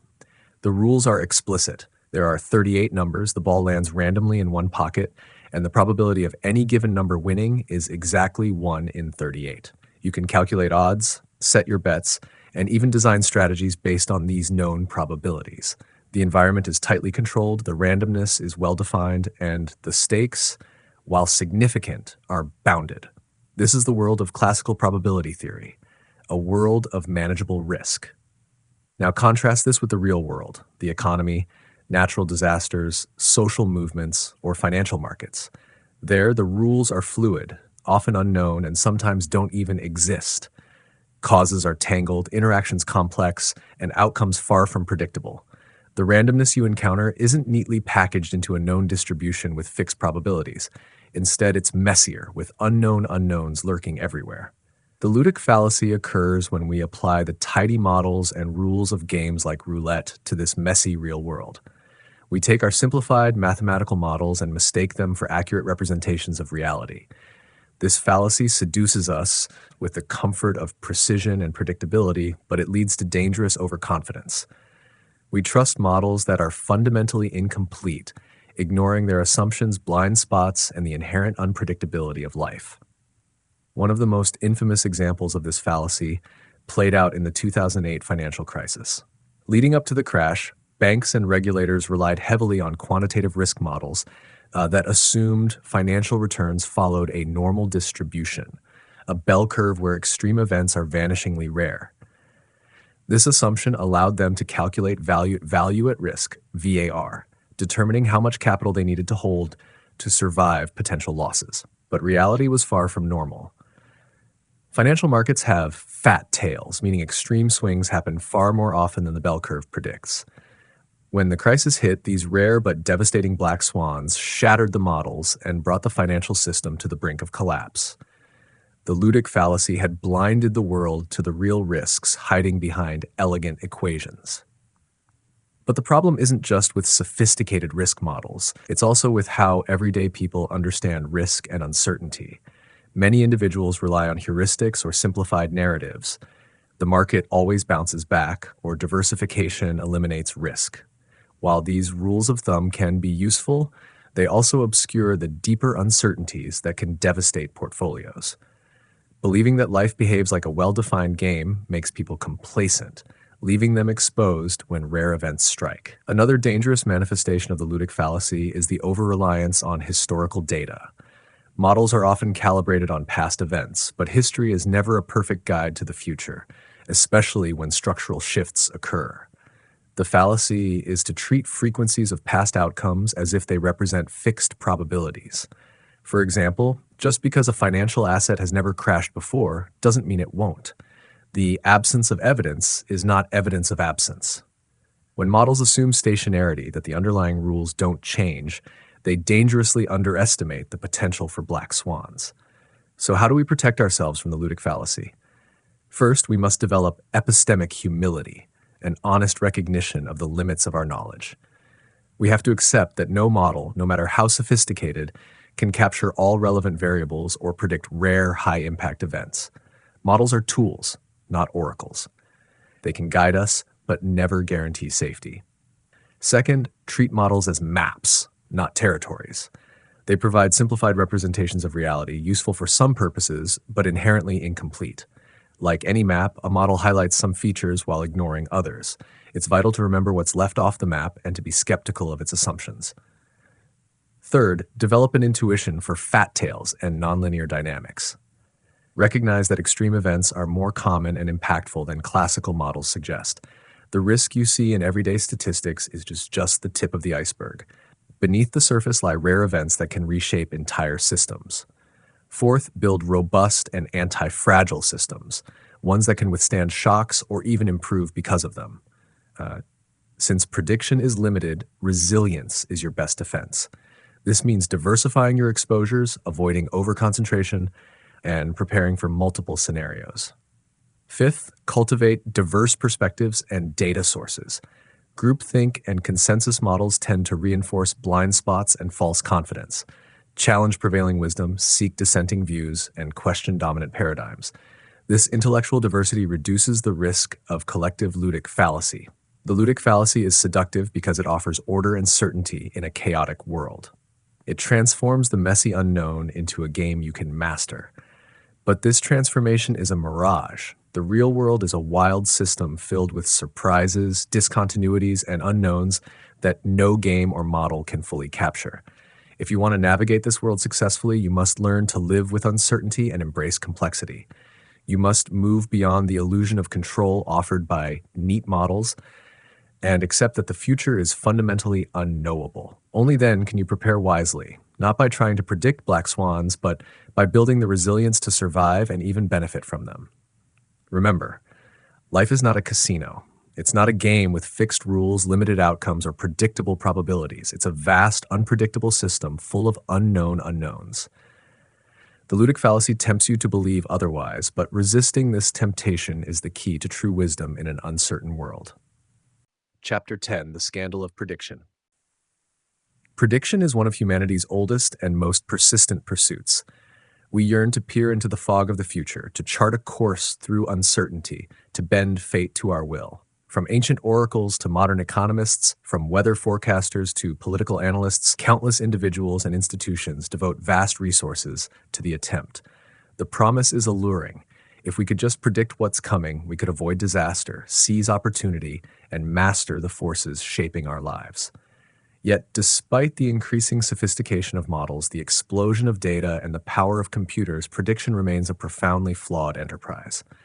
This is especially true for rare, high-impact, and transformative events, the Black Swans, that reshape history and disrupt our expectations. The consistent failure to foresee such events, despite earnest effort, constitutes what I call the scandal of prediction. This scandal is not simply that predictions sometimes fail. Failure is inevitable given the complexity of reality. The scandal is that we place unwarranted faith in forecasts that are inherently unreliable, that experts and institutions routinely overstate their predictive powers, and that the system rarely confronts these failures honestly. Instead, we witness a cycle where failed predictions are rationalized away, confidence is restored prematurely, and the illusion of control is perpetuated. Why is prediction so difficult, perhaps impossible, to do well? The root cause lies in the nature of the systems we try to predict. Economic markets, political landscapes, technological innovation, and social movements are complex, adaptive systems. They are nonlinear, interconnected, sensitive to small perturbations, and constantly evolving. Tiny, often invisible factors can cascade into profound changes. These systems defy reduction to simple cause and effect chains, or to stable patterns that can be extrapolated reliably into the future. Moreover, Black Swan events by definition lie outside the realm of normal expectations. They are unprecedented or near impossible to anticipate based on past data. Traditional forecasting methods rely heavily on the assumption that the future will resemble the past, that history is a guide. But this assumption breaks down spectacularly when structural shifts, tipping points, or rare shocks occur. The models and data we use become not just inaccurate, but dangerously misleading. To illustrate, consider the 2008 global financial crisis. Prior to the crash, risk models assumed financial asset returns followed a normal distribution, a neat bell curve where extreme market moves were vanishingly unlikely. These models informed regulatory capital requirements and risk management strategies. But real market returns display fat tails, meaning extreme price moves happen far more often and with greater magnitude than a bell curve predicts. The ludic fallacy, discussed earlier, led risk managers to trust these flawed models, blinding them to the system's fragility. When the crisis struck, it revealed the catastrophic gap between prediction and reality. Beyond technical limits, human cognitive biases compound the problem. Overconfidence is widespread among experts and laypeople alike. People tend to believe their predictions are more accurate than they really are. After an event occurs, hindsight bias rewrites history to make the outcome seem obvious and inevitable, even though it was unforeseeable beforehand. This fuels a false narrative of predictability and encourages continued over-reliance on forecasts. Additionally, the incentives within professional and academic environments discourage candid acknowledgement of predictive failure. Funding, prestige, and career advancement reward confident forecasts and apparent mastery, not humility or admission of ignorance. Institutions and experts are reluctant to expose errors that might undermine authority. This creates a culture where false certainty thrives and mistakes are glossed over, perpetuating the scandal. Despite these inherent difficulties, prediction remains central to decision-making. We cannot simply abandon attempts to understand the future. So how do we navigate this scandalous landscape? First, we must cultivate epistemic humility. Recognize the fundamental limits of your knowledge and the inherent uncertainty of complex systems. Resist the temptation to believe any forecast is more reliable than it truly is. Accept that most predictions, especially about rare, transformative events, are guesses at best. Second, shift focus from precision to robustness. Rather than obsessing over exact forecasts, design systems and strategies that can withstand a wide range of possible futures. Diversify risks, build buffers, and avoid overcommitment to any single prediction or path. Prepare for surprises, not just expected outcomes. Third, foster flexibility and adaptability. In a world where prediction is uncertain, the ability to pivot quickly when new information arrives is crucial. Cultivate mental and institutional agility to respond effectively to unanticipated developments. Fourth, distinguish between domains where prediction is feasible and those where it is not. Physical systems governed by stable laws like planetary motion allow accurate forecasts, but social, economic, and biological systems do not. Avoid misapplying predictive tools designed for simple systems to complex ones. Fifth, encourage a culture that values learning from failure and openly acknowledges predictive mistakes. Transparent critique improves forecasting over time and reduces blind faith in flawed models. Finally, embrace a mindset that sees the future as inherently unknowable and complex. The goal is not to eliminate uncertainty, but to navigate it intelligently and resiliently. The scandal of prediction is a profound challenge, but also a profound opportunity. By shedding illusions of certainty and embracing the limits of our knowledge, we open ourselves to wiser decision-making. By building robust, flexible, and anti-fragile systems, we prepare not only to survive, but to thrive amid uncertainty and black swans. Remember, the future is not a fixed script to be read and acted upon. It is a vast, swirling fog full of unknowns. Your best strategy is not perfect foresight, but readiness for surprise, humility before complexity, and courage to act in the face of the unknown. Chapter 11: How to Look for Bird Poop. In a world dominated by uncertainty and shaped by unpredictable black swan events, one of the most crucial abilities you can develop is the capacity to detect subtle, often overlooked signals, those seemingly insignificant, scattered pieces of information that hint at much larger, transformative forces gathering beneath the surface. Picture something as mundane and trivial as bird droppings unexpectedly landing on a clean window pane or freshly painted car. At first, it appears as nothing more than a nuisance, a random and messy blight to be wiped away. But this simple image holds a powerful metaphor. Just as bird droppings disrupt a smooth surface, small, unnoticed anomalies can shatter the illusion of stability and normalcy. They serve as hidden messages from a chaotic environment, clues that something bigger, something potentially disruptive, is underway. Most people, especially experts trained to detect patterns and trends, concentrate on what is visible, loud, and widely accepted. They focus on conventional indicators and prevailing narratives that fit neatly into established frameworks. This tendency is understandable. Humans crave order and predictability, but it blinds us to the crucial details that lie in the periphery. Rare, high-impact events rarely emerge from the center of consensus. Instead, they tend to bubble up from the edges, from anomalies and irregularities that mainstream observers often dismiss as noise or irrelevant distractions. These marginal signals, the bird poop scattered around, carry essential insights if only we have the eyes to see them. The human mind is wired to seek coherent stories. We prefer neat explanations that confirm our existing beliefs rather than messy contradictions. When faced with data points that don't align with our worldview, we tend to disregard them as outliers or statistical flukes.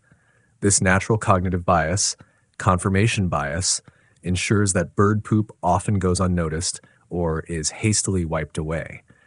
But ignoring these small disturbances is a mistake. They are not random messes. They are vital signals warning us to pay attention and reconsider our assumptions. Learning how to look for these subtle signals requires cultivating a mindset of curiosity, skepticism, and humility. It demands patience to resist the urge for immediate answers and the willingness to question deeply held beliefs. Instead of fixating solely on dominant trends and loud news, you must train yourself to scan the environment broadly and attentively, seeking faint irregularities that others overlook or dismiss. These might be minor shifts in market behavior, slight changes in social attitudes, obscure scientific research, or unexpected moves by fringe actors. For example, before the 2008 financial crisis, a small number of analysts observed the rapid proliferation and increasing complexity of financial derivatives like collateralized debt obligations, CDOs. These products were highly technical and largely misunderstood by most investors and regulators. To the majority, they appeared as just another detail buried in paperwork, a bit of bird poop unnoticed amid the sprawling financial landscape. However, to those willing to dig deeper and question the status quo, these instruments were red flags signaling an unstable foundation beneath the market's apparent robustness. Ignoring these subtle signals led to catastrophic consequences once the crisis unfolded. This skill of detecting weak signals is not purely intellectual. It demands emotional resilience. Recognizing information that challenges your worldview generates cognitive dissonance, a psychological discomfort many people naturally avoid. But it is this discomfort that forces reassessment, learning, and adaptation. Without embracing this unease, you risk living in an echo chamber that is vulnerable to being blindsided by developments others anticipated. Technology today offers unprecedented tools to aid in spotting these elusive signs. Big data analytics, machine learning, and network analysis can comb through vast amounts of information to identify patterns invisible to the human eye. These tools can flag anomalies, correlations, or emerging trends buried deep in the noise. Yet, technology alone cannot replace human judgment. Algorithms may highlight irregularities, but only humans can interpret their context, assess significance, and decide on action. The art of noticing bird poop remains fundamentally a human endeavor. This approach extends beyond financial markets and economics into every sphere of life. In business, early recognition of disruptive technologies or changing consumer preferences can mean the difference between leading an industry or being rendered obsolete. In geopolitics, understanding the rise of marginal political movements or shifting alliances can avert conflict or strategic surprise. Even on a personal level, attending to subtle changes in health, relationships, or circumstances can prevent crises before they escalate. Developing sensitivity to these subtle signals is a cornerstone of resilience. Spotting them early provides valuable time to prepare, adapt, and respond thoughtfully rather than react blindly in crisis. This preparedness functions as a kind of insurance, protecting you against the sudden shocks and upheavals that black swans bring. This mindset involves accepting the world's complexity and unpredictability, acknowledging that beneath apparent order lies a sea of randomness and hidden connections. The small, messy, and inconvenient clues, no matter how unappealing or disruptive, often carry the most important messages about the future. Learning to see and interpret these signals requires constant vigilance, humility, and a willingness to embrace uncertainty. Training yourself to notice the bird poop is more than a metaphor. It is a practical skill. It demands discipline to slow down, look closer, and question prevailing assumptions. It means developing a habit of exploring the edges rather than only the center of accepted knowledge. It calls for a tolerance of ambiguity and the courage to act, even when certainty is impossible. In a world ruled by black swans, the ability to detect and interpret subtle signals is not optional. It is essential. The difference between thriving and being caught unprepared often hinges on your capacity to see what others overlook. The messy, inconvenient bird droppings may be unwelcome, but they are also invaluable guides, sometimes the only hints of the storms to come. Train yourself to see the bird poop. Embrace the discomfort it brings. Use it to navigate complexity and uncertainty with greater awareness and resilience. Chapter 12, Epistemocracy, the Rule of Knowledge. In the vast landscape of uncertainty shaped by black swan events, one idea stands above all others: knowledge. Not just any knowledge, but deep, robust, and aware knowledge is the only true form of power. I call this principle epistemocracy, the rule or governance by knowledge. Unlike traditional power based on wealth, position, or force, epistemocracy is grounded in the understanding of what we know, what we do not know, and crucially, what we cannot know.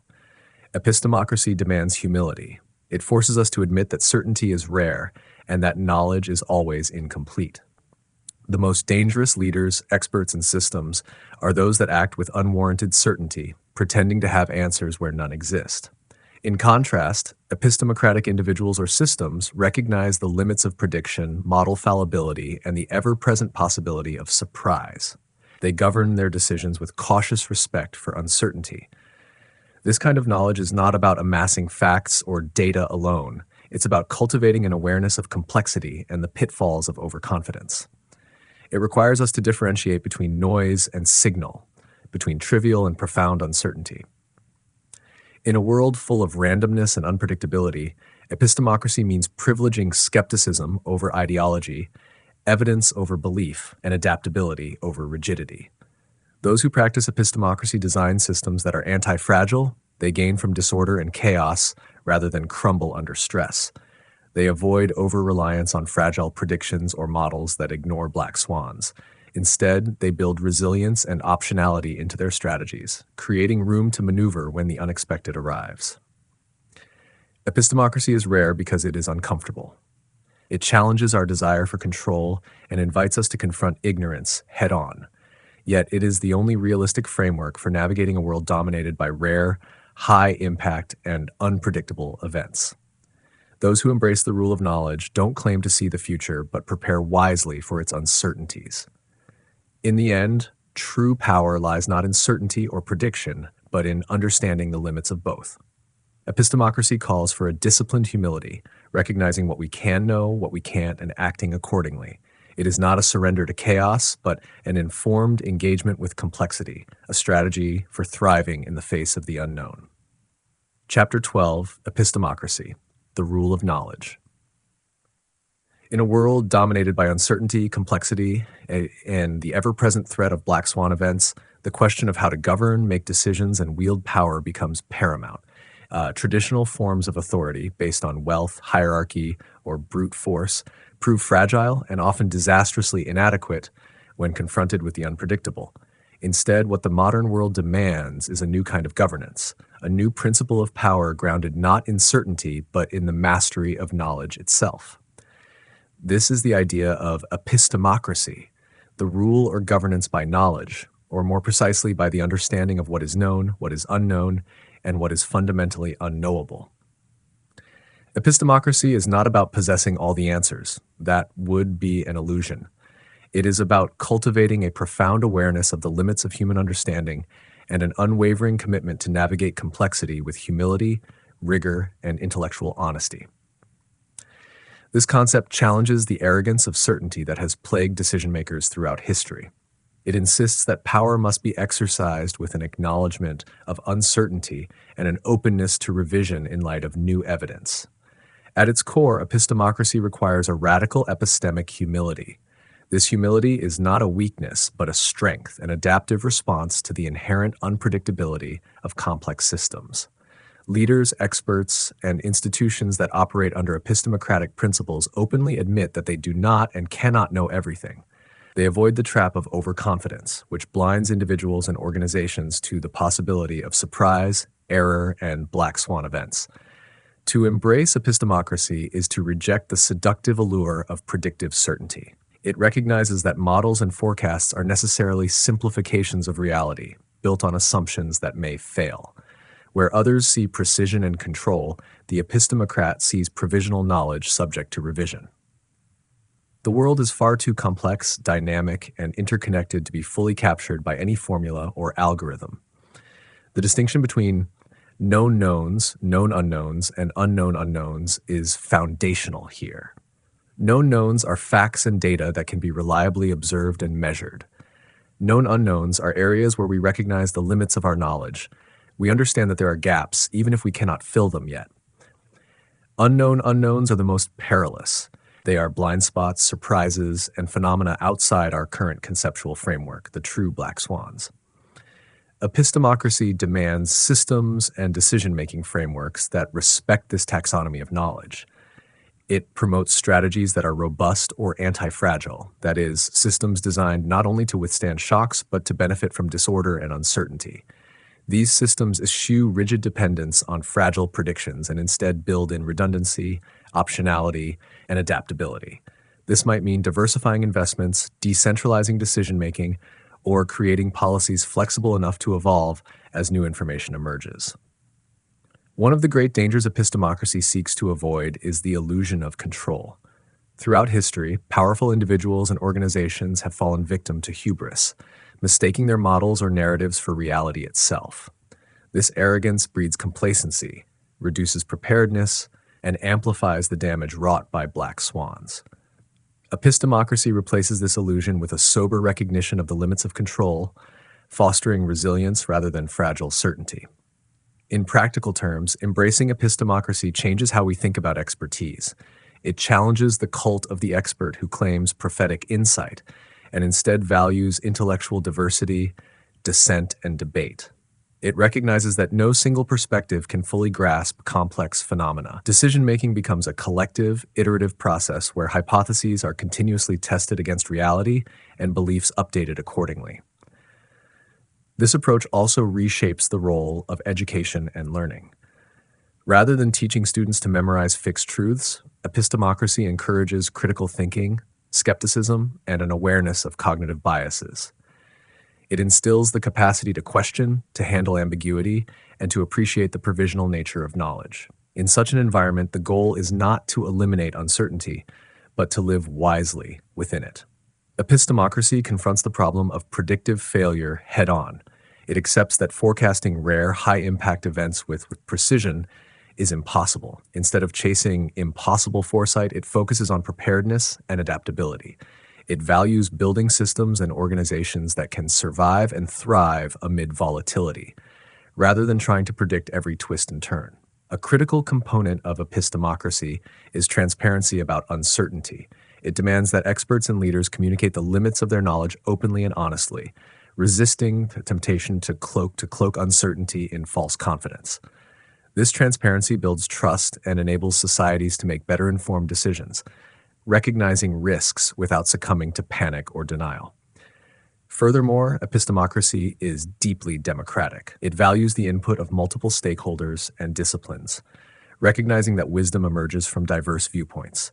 Centralized, dogmatic control gives way to decentralized, flexible governance that can respond dynamically to unforeseen challenges.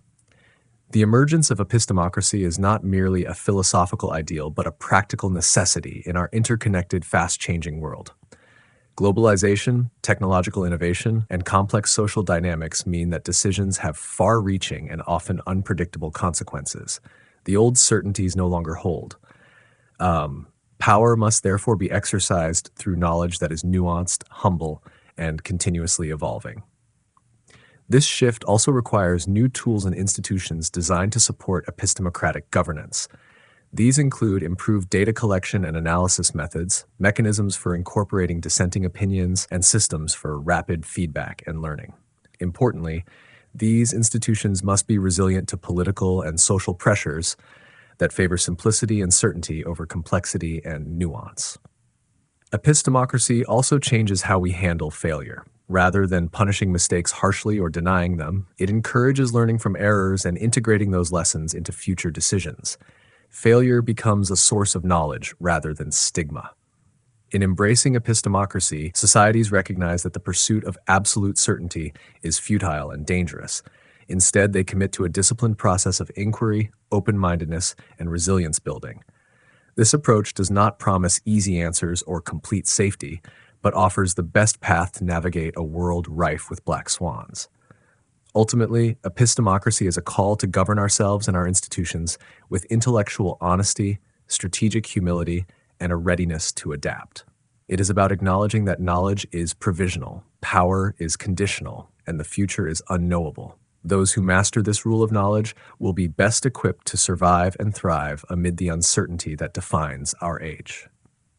Chapter 13, The Bell Curve, That Great Intellectual Fraud. The bell curve, also known as the normal distribution, is often regarded as one of the most elegant and fundamental tools in statistics. It represents a smooth, symmetrical curve where most observations cluster around an average, tapering off equally on either side. This curve has become the default lens through which scientists, economists, psychologists, and statisticians interpret data, from human heights and IQ scores to stock market returns and errors in measurements. Its apparent simplicity and mathematical beauty have given it near mythical status in many fields, convincing generations of scholars and practitioners that the world's uncertainties can be neatly contained within this graceful shape. But this widespread reliance on the bell curve conceals a critical and dangerous fallacy.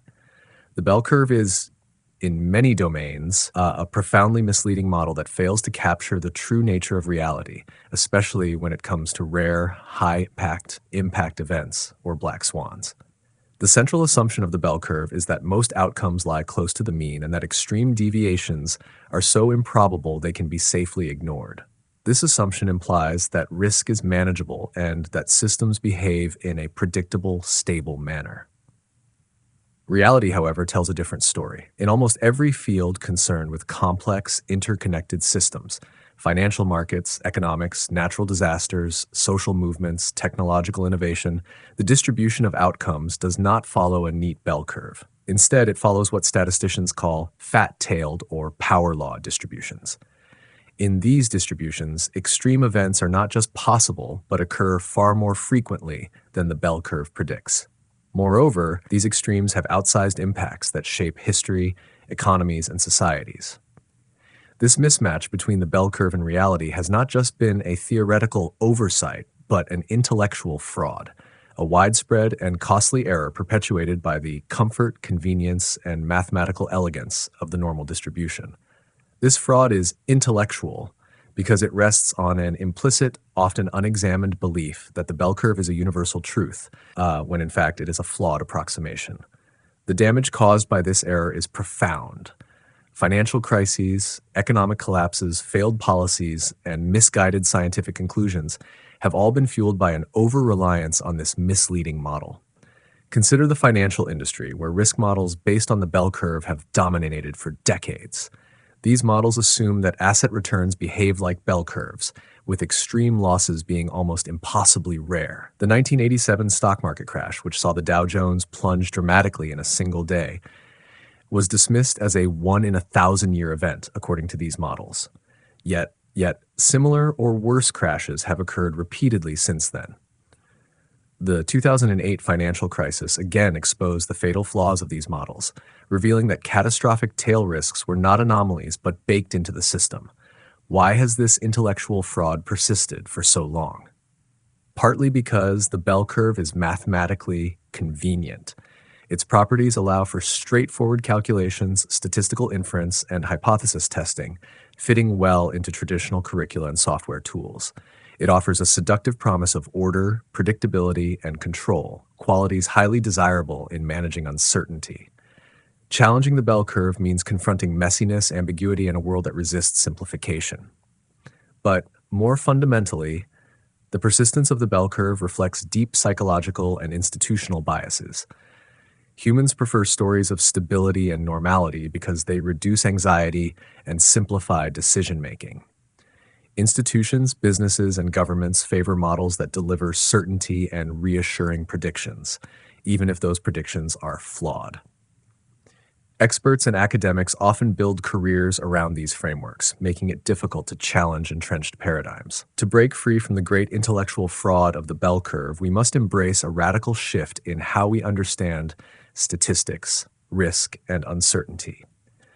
This shift involves adopting models that account for fat tails and power laws, models that recognize the disproportionate influence of rare extreme events. It means understanding that variance and standard deviation, the traditional measures of risk, are often meaningless or misleading in these contexts. Accepting fat-tailed realities also requires a change in mindset. We must abandon the comforting illusion of predictability and embrace uncertainty and complexity. This means preparing not just for the average or the typical, but for the rare shocks that redefine systems and histories. It means building robustness and anti-fragility into our institutions and decisions, rather than relying on fragile assumptions of normality. This intellectual revolution is already underway in some fields. Complex systems science, network theory, and field studying nonlinear dynamics have demonstrated that many natural and social phenomena follow power laws. Yet these insights have yet to fully permeate mainstream economics, finance, and policymaking. The bell curve's fraud is not simply a technical mistake, it is a fundamental misunderstanding of the shape of reality itself. It is a reminder that seductive simplicity can be deadly when it blinds us to the true nature of uncertainty and risk.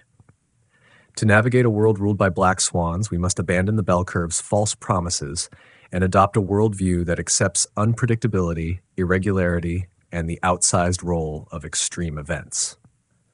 Only by recognizing the limits of the bell curve and embracing the true shape of uncertainty can we begin to design systems, institutions, and strategies that survive and thrive amid the chaos of the real world.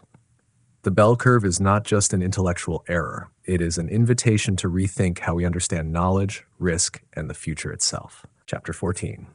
The Aesthetics of Randomness. Randomness is one of the most profound and elusive aspects of our existence. It lies at the heart of the universe's unfolding complexity and shapes every facet of our lives, from the rise and fall of civilizations to the microscopic behaviors of particles. Yet, despite its pervasiveness, randomness is deeply unsettling for the human mind. We are wired to seek patterns, causality, and meaning. Our brains are natural storytellers, constantly constructing narratives to make sense of the world. When faced with randomness, which by definition lacks predictable patterns or clear causes, we experience discomfort, confusion, and a compulsion to impose order where none exists. This tension between our craving for coherence and the chaotic reality is central to understanding the aesthetics of randomness, a concept that challenges traditional notions of beauty and forces us to reconsider how we perceive complexity, chance, and unpredictability. At first glance, randomness appears to be the opposite of aesthetics. The classical notion of beauty is linked to harmony, symmetry, proportion, and order. Whether in the perfect lines of Renaissance art, the balanced melodies of classical music, or the precise proportions of architecture, humans have long celebrated order and predictability as the foundation of beauty. However, as we move into the realms of modern art, science, and complex systems, this conventional understanding begins to break down.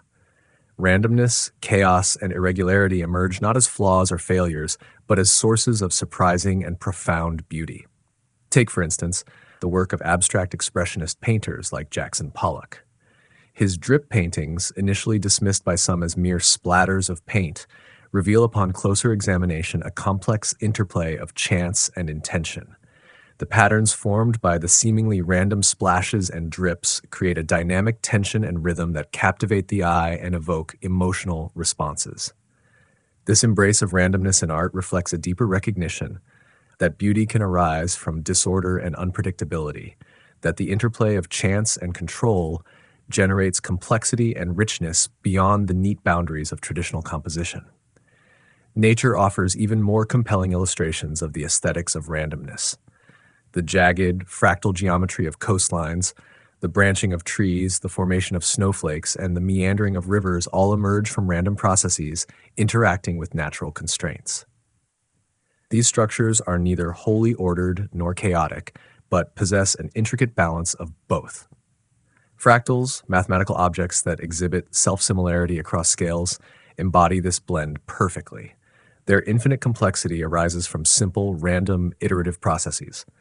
When we observe these natural phenomena, we experience a sense of awe and wonder precisely because of their unpredictability and complexity, challenging the idea that beauty must be symmetrical or orderly. Our psychological discomfort with randomness stems from evolutionary survival mechanisms.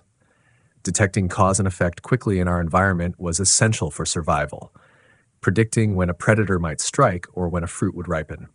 Our brains evolved heuristics that prioritize pattern recognition and causal inference, even when these are not justified by the data. This patternicity means we often see meaningful connections where none exist. The narrative fallacy, another cognitive bias, drives us to create coherent stories after the fact to explain random or ambiguous events. These stories simplify complexity and provide a comforting illusion of control, but at the cost of distorting reality and obscuring the true nature of uncertainty. Understanding and embracing the aesthetics of randomness requires overcoming these deep-seated biases. It demands intellectual humility, the acceptance that much of what happens in the world is inherently unpredictable and beyond neat explanation. This humility opens the door to a richer engagement with complexity, where ambiguity and uncertainty are not feared but appreciated as essential features of reality. This acceptance transforms randomness from a source of anxiety into a wellspring of creativity and insight. In art, it encourages experimentation, improvisation, and the embrace of chance operations. In music, genres like jazz celebrate spontaneity and unpredictability, producing performances that are never exactly the same twice. In literature, stream of consciousness techniques mirror the mind's unpredictable flow. This creative engagement with randomness generates new forms, new experiences, and new ways of seeing the world. Beyond aesthetics, embracing randomness has vital practical implications. In science and statistics, it encourages the development of probabilistic models that account for uncertainty rather than pretending to eliminate it.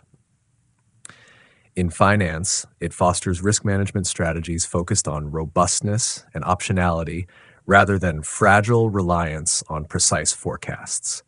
In business and innovation, it highlights the value of experimentation, trial and error, and the ability to pivot in response to unexpected outcomes. Accepting the aesthetics of randomness also shifts our relationship with failure and error. Instead of seeing them as purely negative, we recognize that errors, surprises, and outliers are inevitable in complex systems.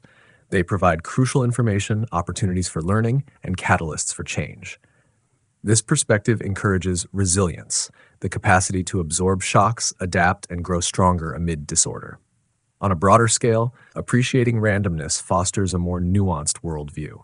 It challenges the hubris of deterministic thinking and invites us to recognize the limits of prediction and control.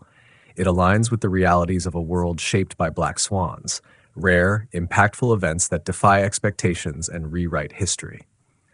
By cultivating an aesthetic sensibility attuned to randomness, we become better prepared to navigate uncertainty with grace and wisdom. Moreover, this aesthetic transforms how we see meaning itself. It suggests that meaning does not always arise from linear, causal narratives, but can emerge from complex, nonlinear interactions and patterns. It invites us to find value in the unpredictable interplay of order and chaos, to embrace complexity as a source of richness rather than confusion. In conclusion, the aesthetics of randomness is not merely an abstract philosophical concept, but a practical lens through which to engage with the world. It challenges us to move beyond the comforting illusions of certainty and embrace the messy, unpredictable nature of reality. By doing so, we open ourselves to deeper appreciation, creativity, and resilience. Chapter 15: The Uncertainty of the Phony. In an age saturated with information, experts, and data, one of the most insidious threats to understanding and decision-making is the presence of the phony, those who claim knowledge, certainty, or expertise, but whose foundation is, at best, shaky and at worst, fundamentally false. The uncertainty of the phony is not merely about lacking knowledge. It is a deeper, more dangerous form of uncertainty because it masquerades as certainty.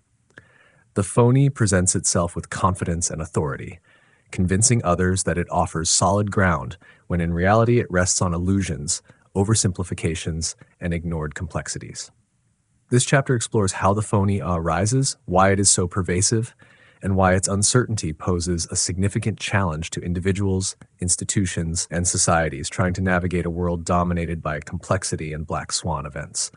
At the heart of the problem lies a fundamental human craving, the desire for certainty. In a world rife with unpredictability, randomness, and complexity, certainty is an oasis. People yearn for clear answers, neat explanations, and reliable experts who can reduce chaos to order. This psychological need is powerful. It drives individuals to trust confident voices, to accept simplified narratives, and to cling to definitive answers, even when those answers may be superficial or incorrect. The phony exploits this yearning by offering a seductive illusion of mastery. Whether in politics, economics, science, or everyday life, phony claims are crafted to satisfy the hunger for certainty, providing a comforting but deceptive sense of control. The phony comes in many forms. Some are deliberate charlatans seeking power, influence, or money by presenting false expertise. Others are well-meaning but superficial experts who overstate their knowledge or apply narrow models beyond their valid domains. Many rely heavily on statistical or mathematical models that promise precision but ignore critical real-world complexities, tail risks, or the possibility of rare events. In all cases, the phony's fundamental flaw is an overconfidence in knowledge that cannot withstand the stress tests of uncertainty and unpredictability. One of the most dangerous aspects of the phony is that it is often indistinguishable from genuine expertise to the untrained eye. The confident tone, polished rhetoric, and selective use of data create an aura of credibility. This facade is reinforced by social and institutional mechanisms, media amplification, credentialism, and groupthink that reward certainty and penalize doubt. Consequently, the phony can dominate discourse, shape policies, and influence decisions, often with disastrous consequences. Consider the financial industry before the 2008 crisis. Many models used to assess risk were based on assumptions of normal distributions and ignored fat tails, the low-probability, high-impact events that would later devastate markets. These models, presented with mathematical rigor and authority, lulled investors, regulators, and policymakers into a false sense of security. When the crisis hit, the phony certainty collapsed, revealing the model's fragility and the ignorance they masked. The fallout was catastrophic, illustrating how the uncertainty of the phony can have real-world consequences far beyond intellectual embarrassment. The uncertainty of the phony also manifests in the realm of political discourse and public policy. Politicians and pundits often simplify complex issues into binary narratives that resonate emotionally but fail to capture nuances or acknowledge uncertainties. Their confidence can sway public opinion and justify policies that may not withstand complex realities. This oversimplification creates vulnerabilities, as unseen consequences and rare shocks go unaccounted for until they erupt unexpectedly. In science and academia, the phony can emerge when specialists become overly attached to their models, paradigms, or theories. The pressure to publish, secure funding, or maintain status can incentivize the presentation of results with unwarranted certainty. This problem is compounded by the replication crisis and the misuse of statistical significance, which can inflate confidence in fragile findings. When these phony certainties propagate, they distort scientific understanding and hinder progress. Recognizing the uncertainty of the phony requires cultivating a skeptical mindset and epistemic humility. It involves questioning not only the information presented, but also the credentials, incentives, and assumptions behind it. True wisdom lies not in blind acceptance of authority, but in critically evaluating claims and remaining open to doubt and revision. This approach demands emotional resilience, as doubt can be uncomfortable and unsettling, especially when confronted with the allure of certainty. It is also important to distinguish the phony from genuine experts who acknowledge the limits of their knowledge. Real expertise embraces complexity, admits uncertainty, and resists the temptation to provide definitive answers when none exist. Genuine experts build robustness and optionality into their recommendations, preparing for a range of outcomes rather than betting on a single forecast. They communicate uncertainty clearly, helping others understand that knowledge is provisional and subject to change with new evidence. The uncertainty of the phony has profound implications for how we structure institutions and make decisions. Systems that reward certainty and punish doubt encourage the proliferation of phony claims. To counter this, we need cultures and institutions that value transparency, critical inquiry, and the admission of uncertainty. This includes reforming educational systems to teach probabilistic thinking, critical evaluation, and intellectual humility from an early age.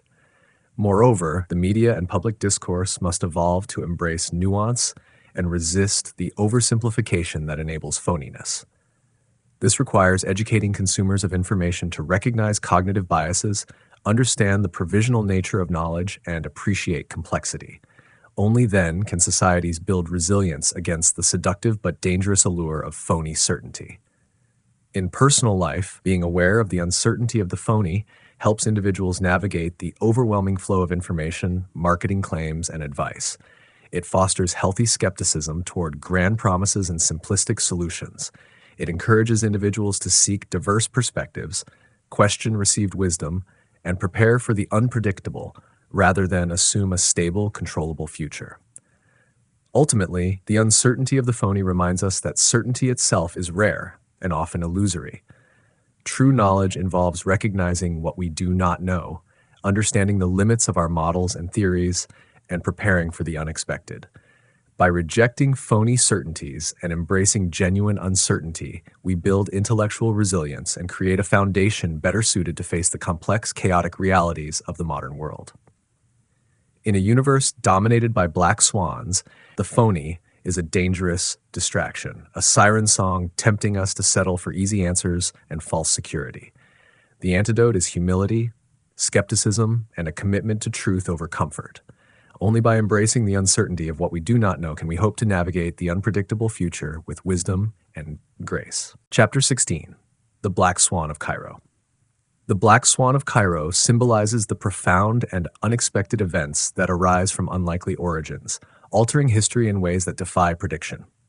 Cairo, a city rich with layers of history, culture, and social complexity, provides a vivid setting to explore how such rare and impactful occurrences emerge, transforming political, economic, and social realities. Black swans are marked by their rarity, massive consequences, and the inability to foresee them until after they have occurred.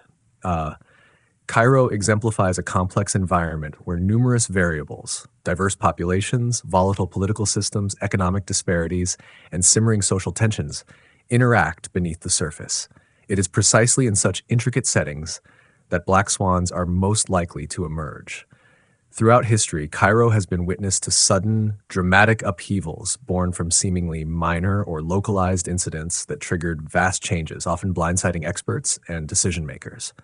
The 2011 Egyptian uprising stands as a quintessential example. Although rooted in long-standing grievances such as unemployment, political repression, and economic stagnation, its timing, scale, and consequences escaped all traditional predictive frameworks and analyses. This event illustrates the convergence of fragility and complexity inherent in modern societies. Beneath the apparent order and governance structures lie networks of discontent and inequality that slowly accumulate, often undetected by conventional monitoring systems. Factors like rapid urban growth, a swelling youth population with few opportunities, and authoritarian rule created a volatile backdrop. A single spark, whether a defiant protest, a viral social media post, or a collective outburst, can ignite a widespread cascade of change. The failure of conventional forecasting models to anticipate such a revolution highlights their fundamental limitations. Rooted in historical patterns and gradual trends, these models miss the nonlinear dynamics that characterize social upheavals. Small events in such complex systems can trigger outsized consequences, showing that the future is never a simple extension of the past. Interconnectedness further amplifies these phenomena. The Egyptian uprising was part of the broader Arab Spring, a wave of protests and revolutions across the Middle East and North Africa.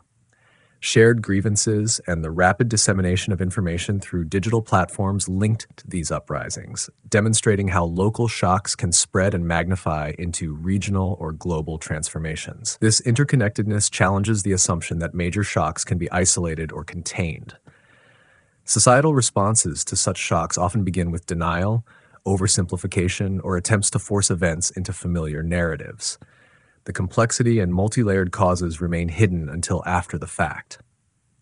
The aftermath tends to be marked by instability, political jockeying, policy experimentation, and ongoing unpredictability. Yet these moments also present opportunities for rebuilding, reform, and the redefinition of social contracts. Understanding events like the uprising in Cairo requires moving beyond traditional ideas of control and prediction. It calls for embracing uncertainty, tuning into weak signals and hidden tensions, and creating flexible, adaptive institutions. This demands humility from experts and leaders, and a focus on building resilience rather than fragile systems that crumble under stress.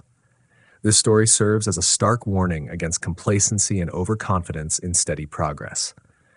Beneath surface stability, complexity and fragility persist, and transformative change often emerges suddenly from unexpected places. Studying such events teaches us not only to be vigilant, but to accept and prepare for the unpredictability that defines our world. Ultimately, the black swan emerging from Cairo captures the paradox of unpredictability in complex societies, reminding us that history is shaped as much by unforeseen shocks as by deliberate actions. It challenges us to reconsider how we assess risk, anticipate change, and understand the forces that mold our world.